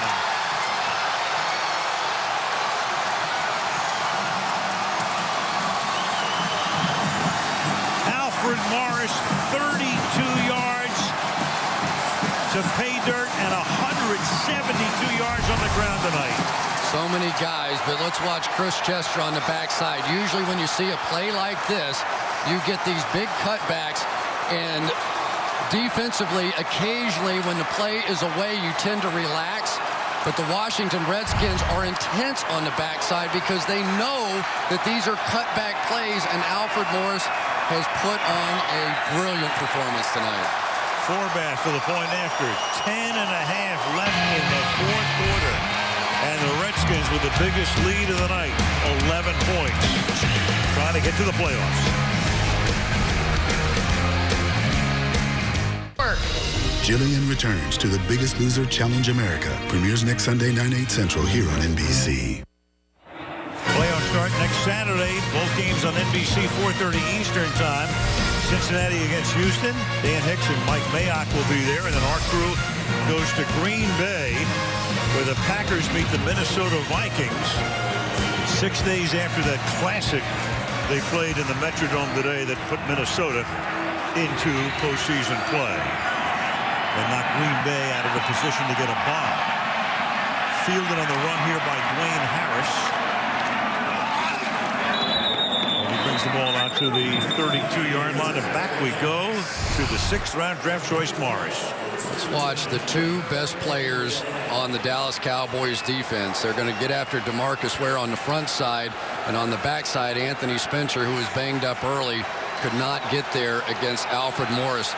You have to play all 22 guys as intensely as you can on every snap to handle this cutback running game. And for Alfred Morris tonight, a season and career high 172 yards, and they're not blocking the best players of the Dallas Cowboys. And the Redskin rookie record, the ball is at the 31 as the Cowboys try to effect a comeback. And Romo will start it by throwing the ball to Ogletree for a first down to the 45-yard line. Well, at some point, the blitz of the Washington Redskins has to work against them if the Cowboys are going to find a way. There is plenty of time in this game. This is a Redskins defense that has given up big plays before. Romo has been patient to this point, but at some point, his big playmaker on the outside, Dez Bryant, has to break loose. Ogletree's catch was his first of the night. Romo, good protection, throws, and that's caught. And here goes Bryant trying to spin away, but Josh Wilson doesn't let him get away after he makes the catch. First down to the 37-yard line. They're bringing everybody. D. Williams coming out, so now there's no underneath coverage. And you could see on the outside, D'Angelo Hall, when you get that kind of blitz, you expect a hot read. Cowboys picked it up. They could work it down the field.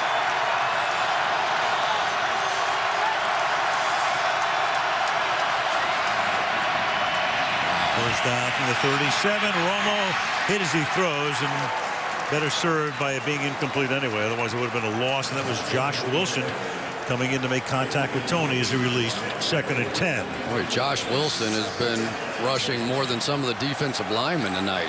And they're not even really trying that hard to disguise it. They're basically coming off of one side and then playing the coverage to the other side as Romo has to flush that way. Jim Haslett, so far, high risk, but high reward. 2nd and 10 from the 37. Romo again using all of the play clock. And then throws, and that's incomplete. Dangerous as Dwayne Harris, that time covered by Hall, who has spent almost the entire night on Bryant, but this time goes to the other guy. Well, D'Angelo Hall may be the MVP of this game. If you're going to blitz like that, you have to have somebody on the outside play man coverage. And so far tonight, there's no reason for the Redskins to stop blitzing because they can't beat that guy. They can't beat D'Angelo Hall down the field.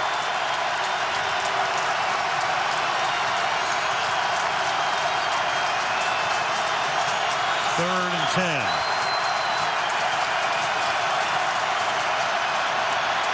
Romo, look out again, and down he goes for a big-time sack, and the first flag of the game is thrown at the Washington 45.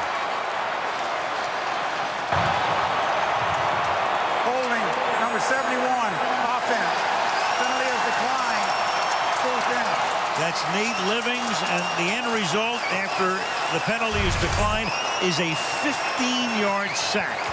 On the outside, you get D'Angelo Hall one-on-one against Kevin Ogletree. On the other side, strictly one-on-one. London Fletcher, as he's been doing most of the night, coming unblocked from the outside. And so far, the Dallas Cowboys don't have the answer. And is that Dez? It is. Dez Bryant with the attention. 4th and 28. Officially an 18-yard sack for Fletcher. After they spotted the ball, the punt is hauled in at the 10 by Richard Crawford. And the rookie from SMU with a 14-yard run back. 8.5 to go in the 4th. Griffin going to work, up by 11.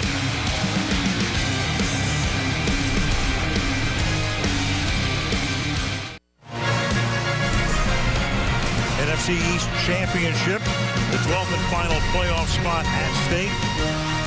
Winner hosting Seattle next Sunday, and the loser can go to work on the offseason, the draft, and all the other things that you don't want to be thinking about on New Year's Eve. From the 25-yard line on first down, Morris to the 32. We go to Michelle. Well, Dez Bryant appears to be in a great deal of pain. He's wincing, and they're looking at his low back, Al. He's having a hard time even standing up straight, had a difficult time getting to the bench, and is leaning on trainers to help him stay on his feet. So looking at that low back, again, in a lot of pain. Nothing official yet, but it does not look promising. Thanks, Michelle. We saw the play where he reached for that lower back, and remember, Austin got hurt earlier in the game. He's been in and out. Now Bryant looks like he may be done. But first things first, that Cowboy defense is going to have to do its job. 2nd and 2. And now you got a false start, the first of the game. Walt Anderson. False start, number 71, offense. 5-yard penalty, still 2nd down. Trent Williams, who will be making a trip to the Pro Bowl. Meanwhile, Morris, and we talked about a rookie rushing record that's regular season. 180. Timmy Smith in that Super Bowl in San Diego following the 87 season. The game that Doug Williams lit it up. Smith ran for 204 that day against Denver. 2nd down and 7.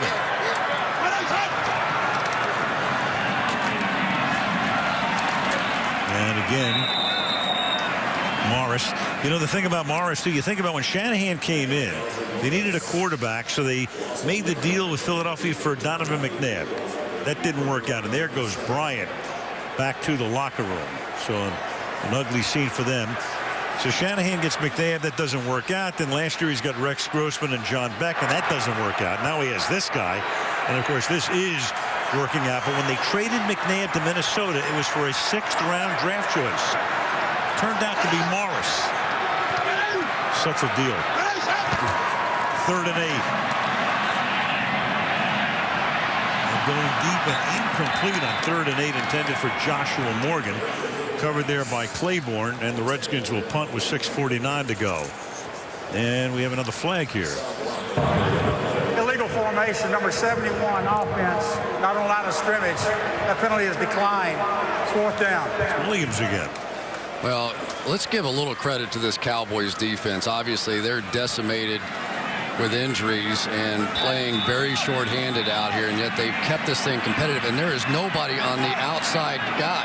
There is nobody at the top of the screen if they want to raise up and throw the ball wide to either guy. So instead, they bring him in. The Cowboys basically daring them to fake that ball, and Redskins didn't.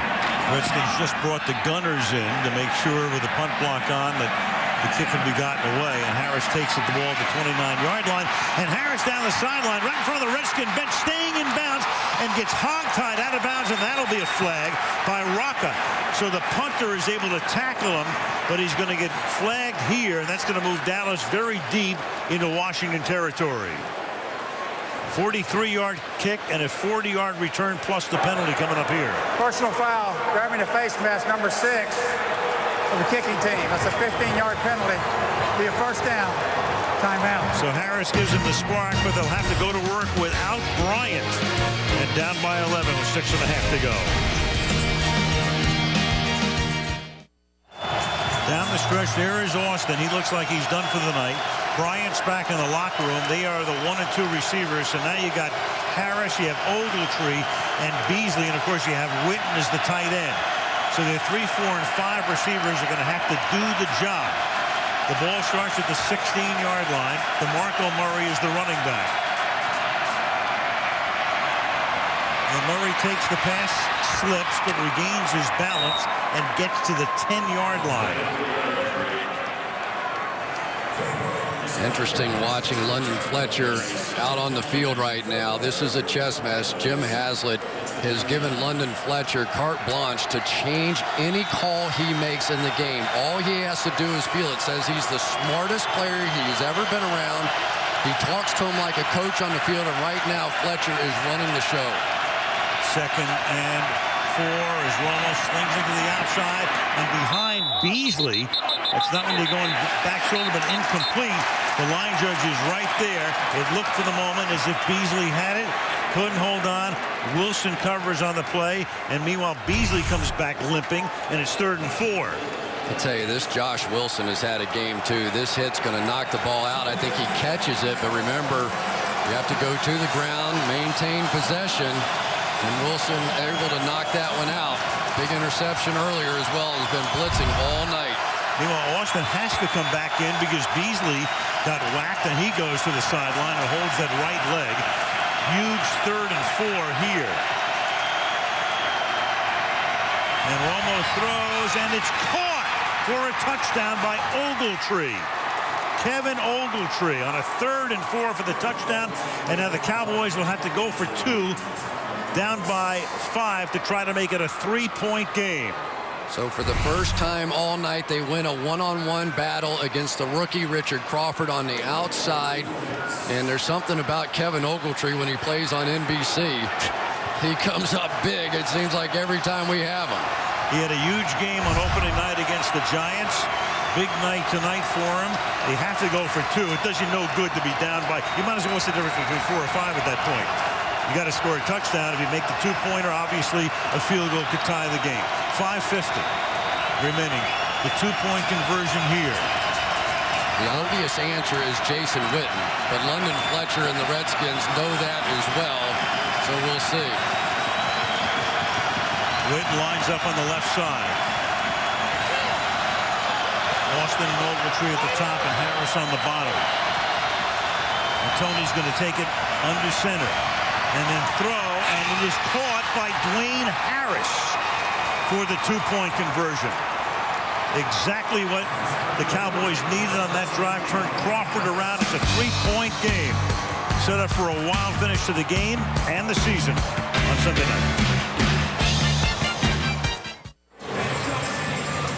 Tony Romo taking advantage of the blitz that time. On that drive for the first time, they have been able to get it done. Going to bring pressure as they have throughout the course of the game. And it's amazing that Dwayne Harris has become such a trusted part of this receiving core now for Tony Romo. He said, I know where he's going to be. I know what he's going to do. And in one of the biggest moments of this season, he finds Dwayne Harris to cut at the 3. And this is getting interesting. Jerry Jones, Stephen Jones. They go through this every week. The Cowboys, high drama once again. 2 yards into the end zone. Niles Paul. And Paul breaking away. Big time run back for Niles Paul. Brandon Banks is their run back guy, but he's inactive tonight. He's hurt. So they put Paul back there, tight end by trade, who looks like anything but on that run back of 49 yards. I started laughing in practice when we were watching their special teams. I said, why do they have a tight end back there returning kickoffs? But he was a wide receiver a year ago, and now, of course, Fred Davis's injury, and he's gotten a chance to do this. And anytime a tight end gets a chance to stiff arm a kicker, that's fun for those guys. Big returns. It was Harris that set up the Cowboys, and now Paul going the other way. Meanwhile, Ware is in, and so is Spencer. He's back at the 46-yard line. And Griffin finds a big hole after faking the handoff and takes the ball to the 39-yard line. That is impossible to stop. 15 yards. Well, they're doing a little adjustment now. Ernie Sims now is going to come around the outside here. So they're saying, all right, DeMarcus, where you go get Alfred Morris, we'll send Sims around the outside. But Sims had no better luck than DeMarcus Ware did trying to bring down RG3 even on a bad knee. And believe me, this is not even close to the way RG3 ran the football early in the year when he was healthy. From the 39-yard line. This is Morris. They bunch him up after a minimal game. Under 5 minutes to play. Morris now with 27 carries, 181 yards. You know, and certainly a field goal here doesn't end up killing you, and they're right on the edge. The most important thing, though, for the Cowboys is they have to get off the field. Some way, somehow, they have to get Tony Romo and that offense back on the field. The running game of the Redskins is just wearing down this defense that is almost out of bodies. Redskins have 255 rushing yards tonight and 100 passing. And here comes Ware, but Griffin gets the pass away. And everybody in the building is looking for a flag, but there will be none. It'll be 3rd down and 8. Very nice play. I think that's Ernie Sims and man coverage on the back coming out.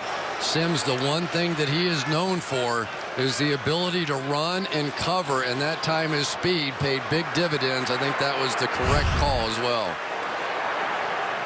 Guy wasn't even on a roster on the streets, and Cowboys have about 7 or 8 of those guys that weren't in football that are now playing a lot for them at this point in the season. Meanwhile, Griffin took a shot, as you saw, so for the moment he comes to the sideline before a 3rd down and 8. And of course that's going to cost Washington a timeout. They're first with 2 to go. Coming to NBC on Mondays, she's living a lie to uncover the truth. The name of the show is Deception. It premieres Monday, January the 7th, right here on NBC. You know, Chris, I look at the Redskins, and you look at them a couple of years ago, and Shanahan comes in, and he's going to be the savior. And then the town is starting to think, well, maybe Mike has lost his magic. You know, maybe he's not what he used to be. The magic's back, and now he's got a quarterback that, you know, could be here forever. Yeah, but what did he tell Bob Costas? He walked into Dan Snyder's office when he was basically offered the job, and he said, listen, this is a 5-year project, and they have remade this roster. A lot more speed, a lot more ability to run after the catch at the wide receiver position. Completely remade an offense with RG3. None of them had ever coached that sort of read option stuff. They go back in the offseason, study everybody on the planet that was doing it, and now all of a sudden here they are on the brink of making the playoffs. Big 3rd and 8 after Griffin needed that timeout just to gather himself. Hangs in the pocket under pressure, and he will finally get sacked.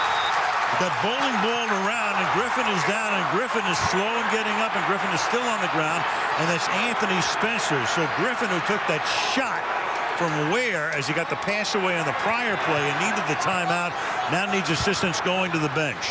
4th down. Boy, this has just been a brutal affair. The initial protection was actually pretty good. Just kind of got lost in all the bodies, and Anthony Spencer now, who has 7.5 sacks in the last 7 games, is proven worthy of a new deal. Rocker's kick is fair caught by Harris at the 15-yard line. Well, Romo in the 4th quarter this season, the last 6 games in particular, has just been sensational. Over the last month and a half, 8 touchdowns, no picks, big-time rating, 4 game-winning drives. And, of course, came very close last week when they were down by 14 and caught New Orleans in overtime, only to lose in the extra session. So here goes Tony with 3.5 to go. They have all of their timeouts and the 2-minute warning. Remember, one of the best field goal kickers in the game, and Dan Bailey, 25 for 25 this season, under 50 yards. Go double tight end here again. Austin's been in and out. Bryant's back in the locker room. And Romo starts out of the shotgun over the middle to his main man, Witten. And Jason Witten out to the 29-yard line. Earlier tonight caught the 800th pass of his career. And tonight for him, that's 7 grabs. Wouldn't it be amazing? The blitz beats them all night long, and in the final drive, they could finally solve the Rubik's Cube, and it's with the guy that is his favorite receiver. 3 minutes left. Pressure is on. Floated and intercepted by Rob Jackson, who's made some big plays this season intended for DeMarco Murray and picked off by Jackson.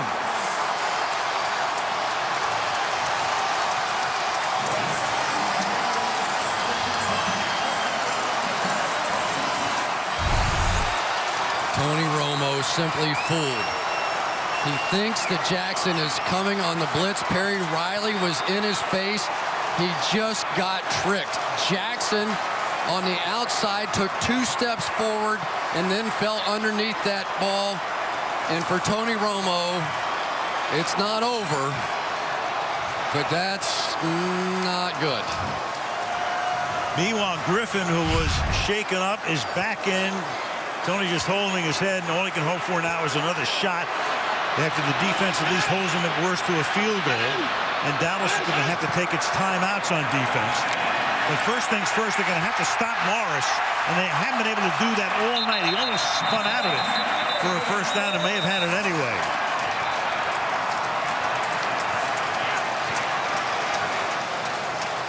And Morris, we'll see where they spot the ball. The officials are signaling for the clock to stop. Well, it's been this play all night and others like it. Alfred Morris has just been tremendous, but for Tony Romo, this has the makings of his worst nightmare. There's just no other way to say it. If they go in and score a touchdown and they lose the game, and his final play of this season is that pass, it will haunt him until, at the very least, his next opportunity. Well, Morris did get enough with forward progress to net the first down at the 15-yard line, and then Dallas has to use a timeout. Again, they have 2 left, plus the 2-minute warning, so in effect 3. But at worst, they have to just yield that field goal and then hope that the offense can do the trick and march them all the way down the field. Jim Haslett has put together a masterful game plan tonight. He has had Tony Romo's number. From the 15-yard line,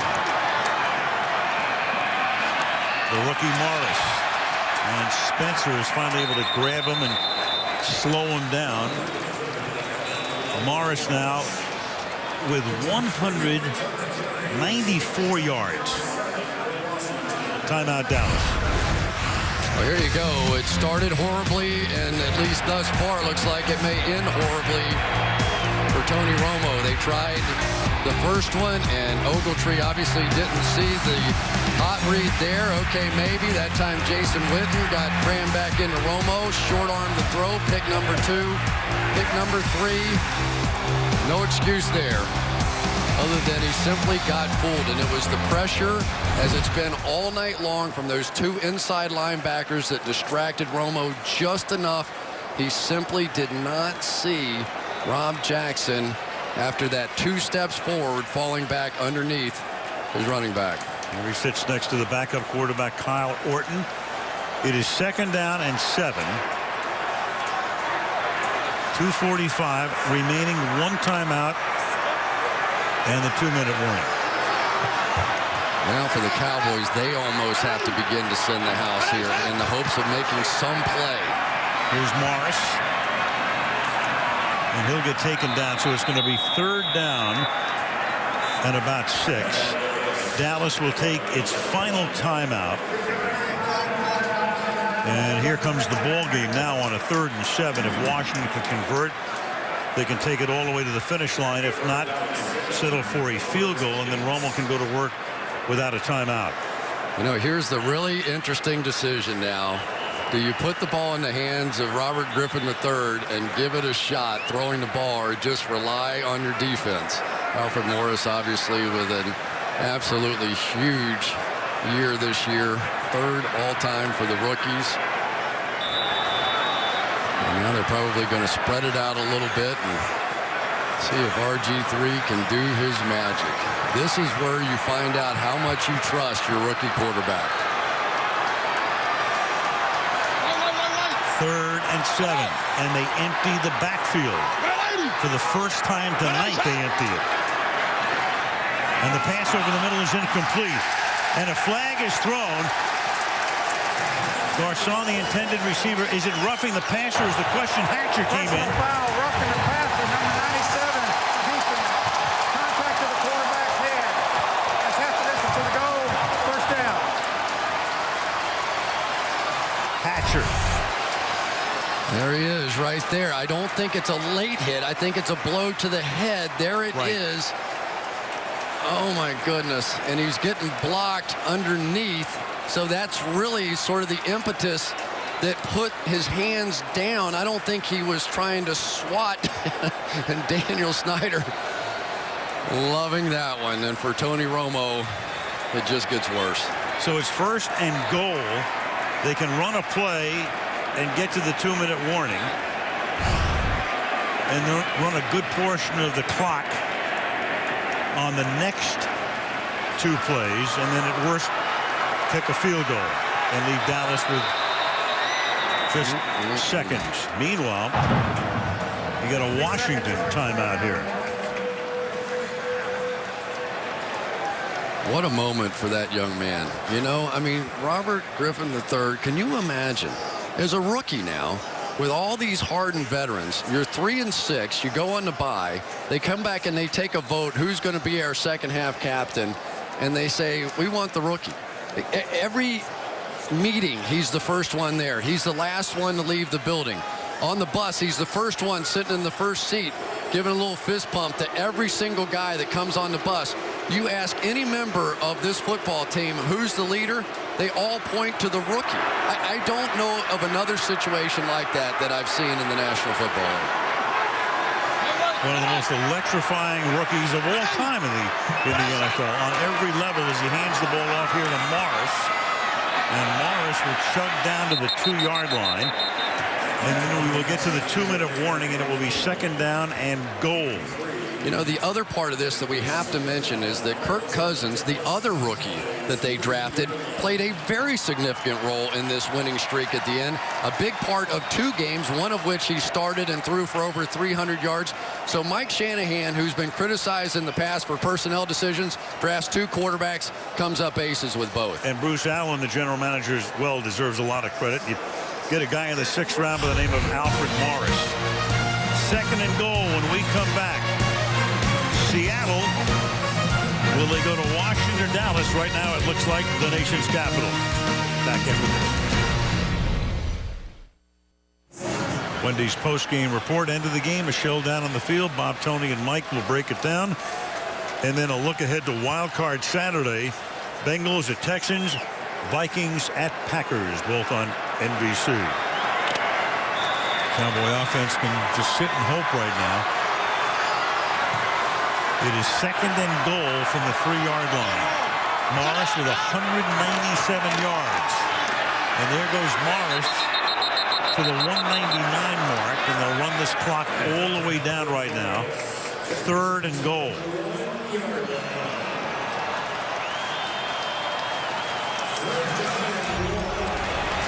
.3,200 passing yards for Griffin. It's almost symmetrical right there. 16-12 on the ground. For Morris, you go back to the 43 Giants, last team to make the postseason, with rookies leading in rushing and in passing. Griffin, the 2nd overall pick, traded away a ton of draft choices to get him, but it's all working out, and they'll take the clock all the way down to 1 second left. Shanahan takes the timeout. Well, the last time a team started the season 3-6 and made the playoffs, you go back to the 1996 Jacksonville Jaguars, 2nd year of their existence, coached by Tom Coughlin, and then they went into Denver and pulled a gigantic upset over Mike Shanahan's Broncos just prior to the Broncos Super Bowl run. Lions did it in 95, Pats did it in 94, and the Bengals all the way back in their 3rd year of existence in 1970. Here we go. The season for the Dallas Cowboys. You get 1 play, you hold them here, force them to kick a field goal, you still have a chance. They have not been able to stop this running game all night long. They need one. Tony Romo needs one. He needs a chance. You can take it down to almost 30 seconds if they don't make it and opt to kick the field goal.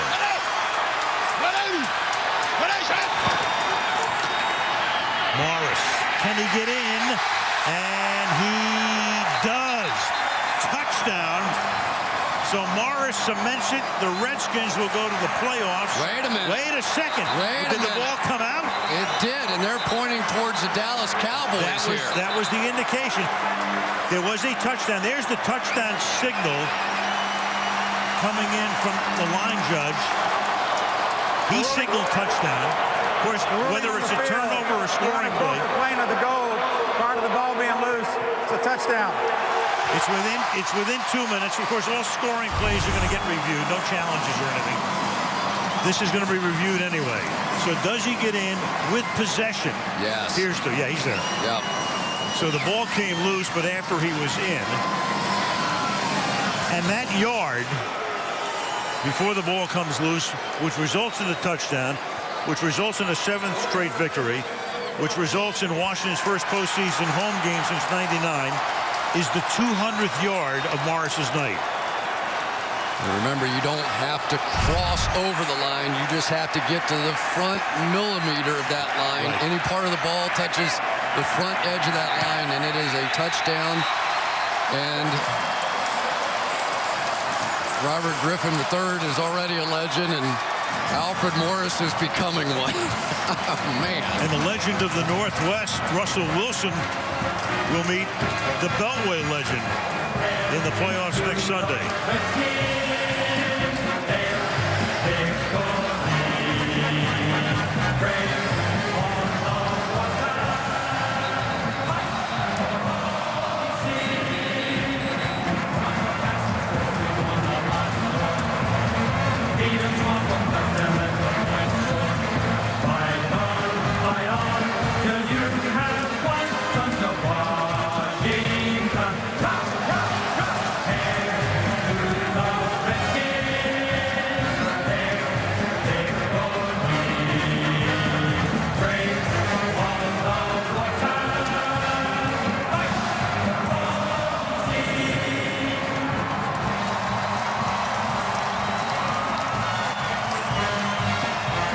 Get winners without losers, and for Tony Romo, with the way he played tonight, this one is going to be hard to forget.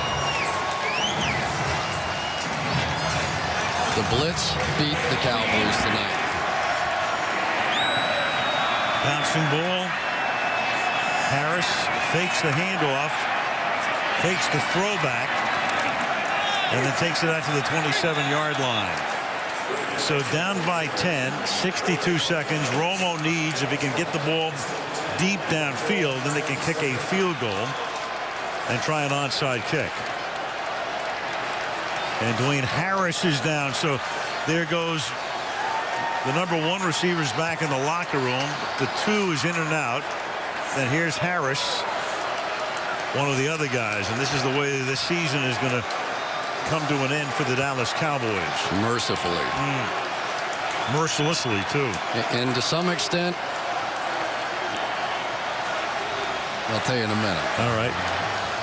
We'll be back in a minute.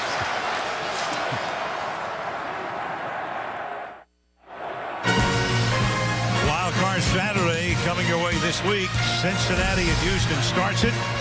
Minnesota at Green Bay is the night game for us on NBC, 4 Eastern, 1 Pacific time to get that doubleheader underway. London Fletcher, 15 years, been here since '07. Santana Moss, been here a long time. Chris Cooley, been here a long time. He was gone, and then they brought him back. And they're going to postseason. Of course, with Fletcher, he already has a Super Bowl ring back in '99 with the Dick Vermeil, Kurt Warner Rams. Romo to work. Starts by throwing it to DeMarco Murray. And the Redskins say you can have all of the bites you want right now. Gain of 4. And London Fletcher's going to lead a team in tackles for, I believe, the 14th straight year. How remarkable is that? And Romo going underneath, and then not being able to get out of bounds is Hanna, tackled by Wilson to keep the clock going under a half minute. You almost have to get to the point where you're throwing a Hail Mary now to have any shot at even a field goal, and that just doesn't look like it's going to happen. Definitely, and a Hail Mary to the sidelines, too, to stop the clock. Instead, they go over the middle, and they give it to Hanna, and he gets the full takedown there by Riley, and that's going to take us to the finish line and take the Washington Redskins into the playoffs, riding a 7-game winning streak. RG3. Maybe he can solve the fiscal cliff. He's done everything else. Send him in there. Wow. I mean, it's not often you see something as impressive as a limping quarterback drag a team to the playoffs from a 3-6 start. And the class shows all the way to the end. He knows his history, and he knows how painful this has to be for Romo. I'm not even sure Tony Romo knows how painful this is going to be for Romo. Man, long offseason. 28-18, Washington. Cowboys done. Skins go on, and the Wendy's postgame report comes up next. Welcome to the Wendy's postgame report. Here now, Bob Costas. The Redskins ride a 7-game winning streak into the playoffs, where they will host Seattle next week. The stars of the game, RG3, threw only 18 times for exactly 100 yards, completing 9, but he did rush 6 times for 63 and a touchdown. What a night for Morris, 33 carries and even 200 yards and 3 TDs. D'Angelo Hall did not have an interception, but for most of the game, until Des Bryant went out with an injury, he had him single covered, and he held him to just 4 catches. So that trio from the winning Redskins are on the field with Michelle. Robert, you guys were 3-6. You've won 7 straight, and now the NFC East division title. What has been behind this streak?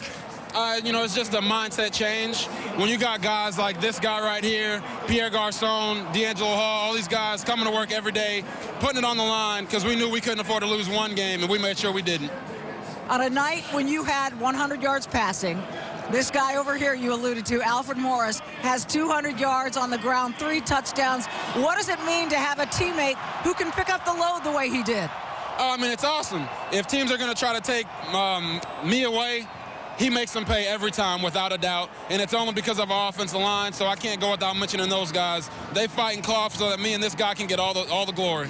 Now, your knee looked a little bit like it was giving you some troubles out there. As you get ready to have Seattle come in here and play you next week, how do you think that knee is going to respond to what you went through tonight? Well, I mean, my knee was a lot better tonight than it was last week, so I'll be ready for Seattle. Whatever coach needs me to do, I'll be able to do it. Hey, touchdowns don't hurt. Robert, congratulations. Thank you, thank you. Let's turn to Alfred Morris here. What does it mean to you to break the team's all-time single-season rushing record on a night when you also win the division? It's a great feeling. I mean, to be honest, that was never my goal to, come out here and break a record. It was always, getting that postseason. So, I mean, but just coming from where I came from and just when no one expected nothing of you and to do this on this level, on this stage, is just it's an honor, and it's just a great feeling. I'm just thankful to be here. The man whose record you broke, Clinton Portis, was on hand to watch. And you said your dreams are coming true. On a night like this, when you've won the division and you've had that kind of performance, how does this compare to your dreams? It shatters them. I could have never imagined coming here my rookie year and doing what I've been able to do. It's just it's such a humbling experience. And like I said, I'm just thankful to be here. And I mean, it's better than my wildest dreams. So I'm thankful. Congratulations. Thank you so much. All right, let's turn to D'Angelo Hall, who coming into this game had the tough task of being on Des Bryant all night long. And you told me earlier, if we win this game, it's because of me. If we lose this game, it's because of me. What did you do to Des Bryant tonight? You know what? I just try to be as physical with him as possible. I try to play, up on the line against him. you know, he made some great catches, though, early in the game. But, you know, like I said, we're going to huddle at halftime, try to make our adjustments. And, you know, coaches told me to go out there and just keep playing hard. D'Angelo, you're one of those players who has been here through some pretty lean years. And then 2 rookies show up, the guys we just talked to, and things seem to turn around. What do you make of this? You know what? These aren't ordinary rookies. You know, their attitude from the first day they stepped in here, it wasn't about them. You know, it was about the team. And, you know, for a guy to win a Heisman Trophy, be the top pick, the savior of a franchise, and come in here so humble, you know, from day one he came in here working. You know, that's why he has that seal on his chest. He came in here working. He earned it. He deserves it. I'm so proud of him. That's what I told him, man. I'm so proud of you, but we still got a long way to go. Well, and it starts next week with Seattle coming here. They've been on a scoring spree, 170 points over their last 4 games. What do you do with this team? You know what? They're running a little bit of offense like us, so, you know, it's going to be a little tough. But, you know what? I got all the faith in the world in our guys. We're going to come out here game plan. You know, fight them hard. You know, they're tough-nosed defense, tough-nosed offense. They love to run the ball. You know, it's kind of like playing ourselves. You know, they got playmakers on the outside, but, you know, they definitely try to run the ball. So, you know, we're going to have to be as physical with them as possible. Congratulations on the win, D'Angelo. Michelle, I appreciate it. Bob? All right, Michelle, as for Dallas, the criticism will be very heavy starting right now and continuing through the week. But many of us really feel for Tony Romo. Tonight, 20 of 37, a couple of touchdowns, 3 interceptions. But he has now lost 6 out of 7 elimination games in win-or-go-home situations. 0-3 in the regular season to get in, 1-3 in the playoffs. And there's no denying that statistic.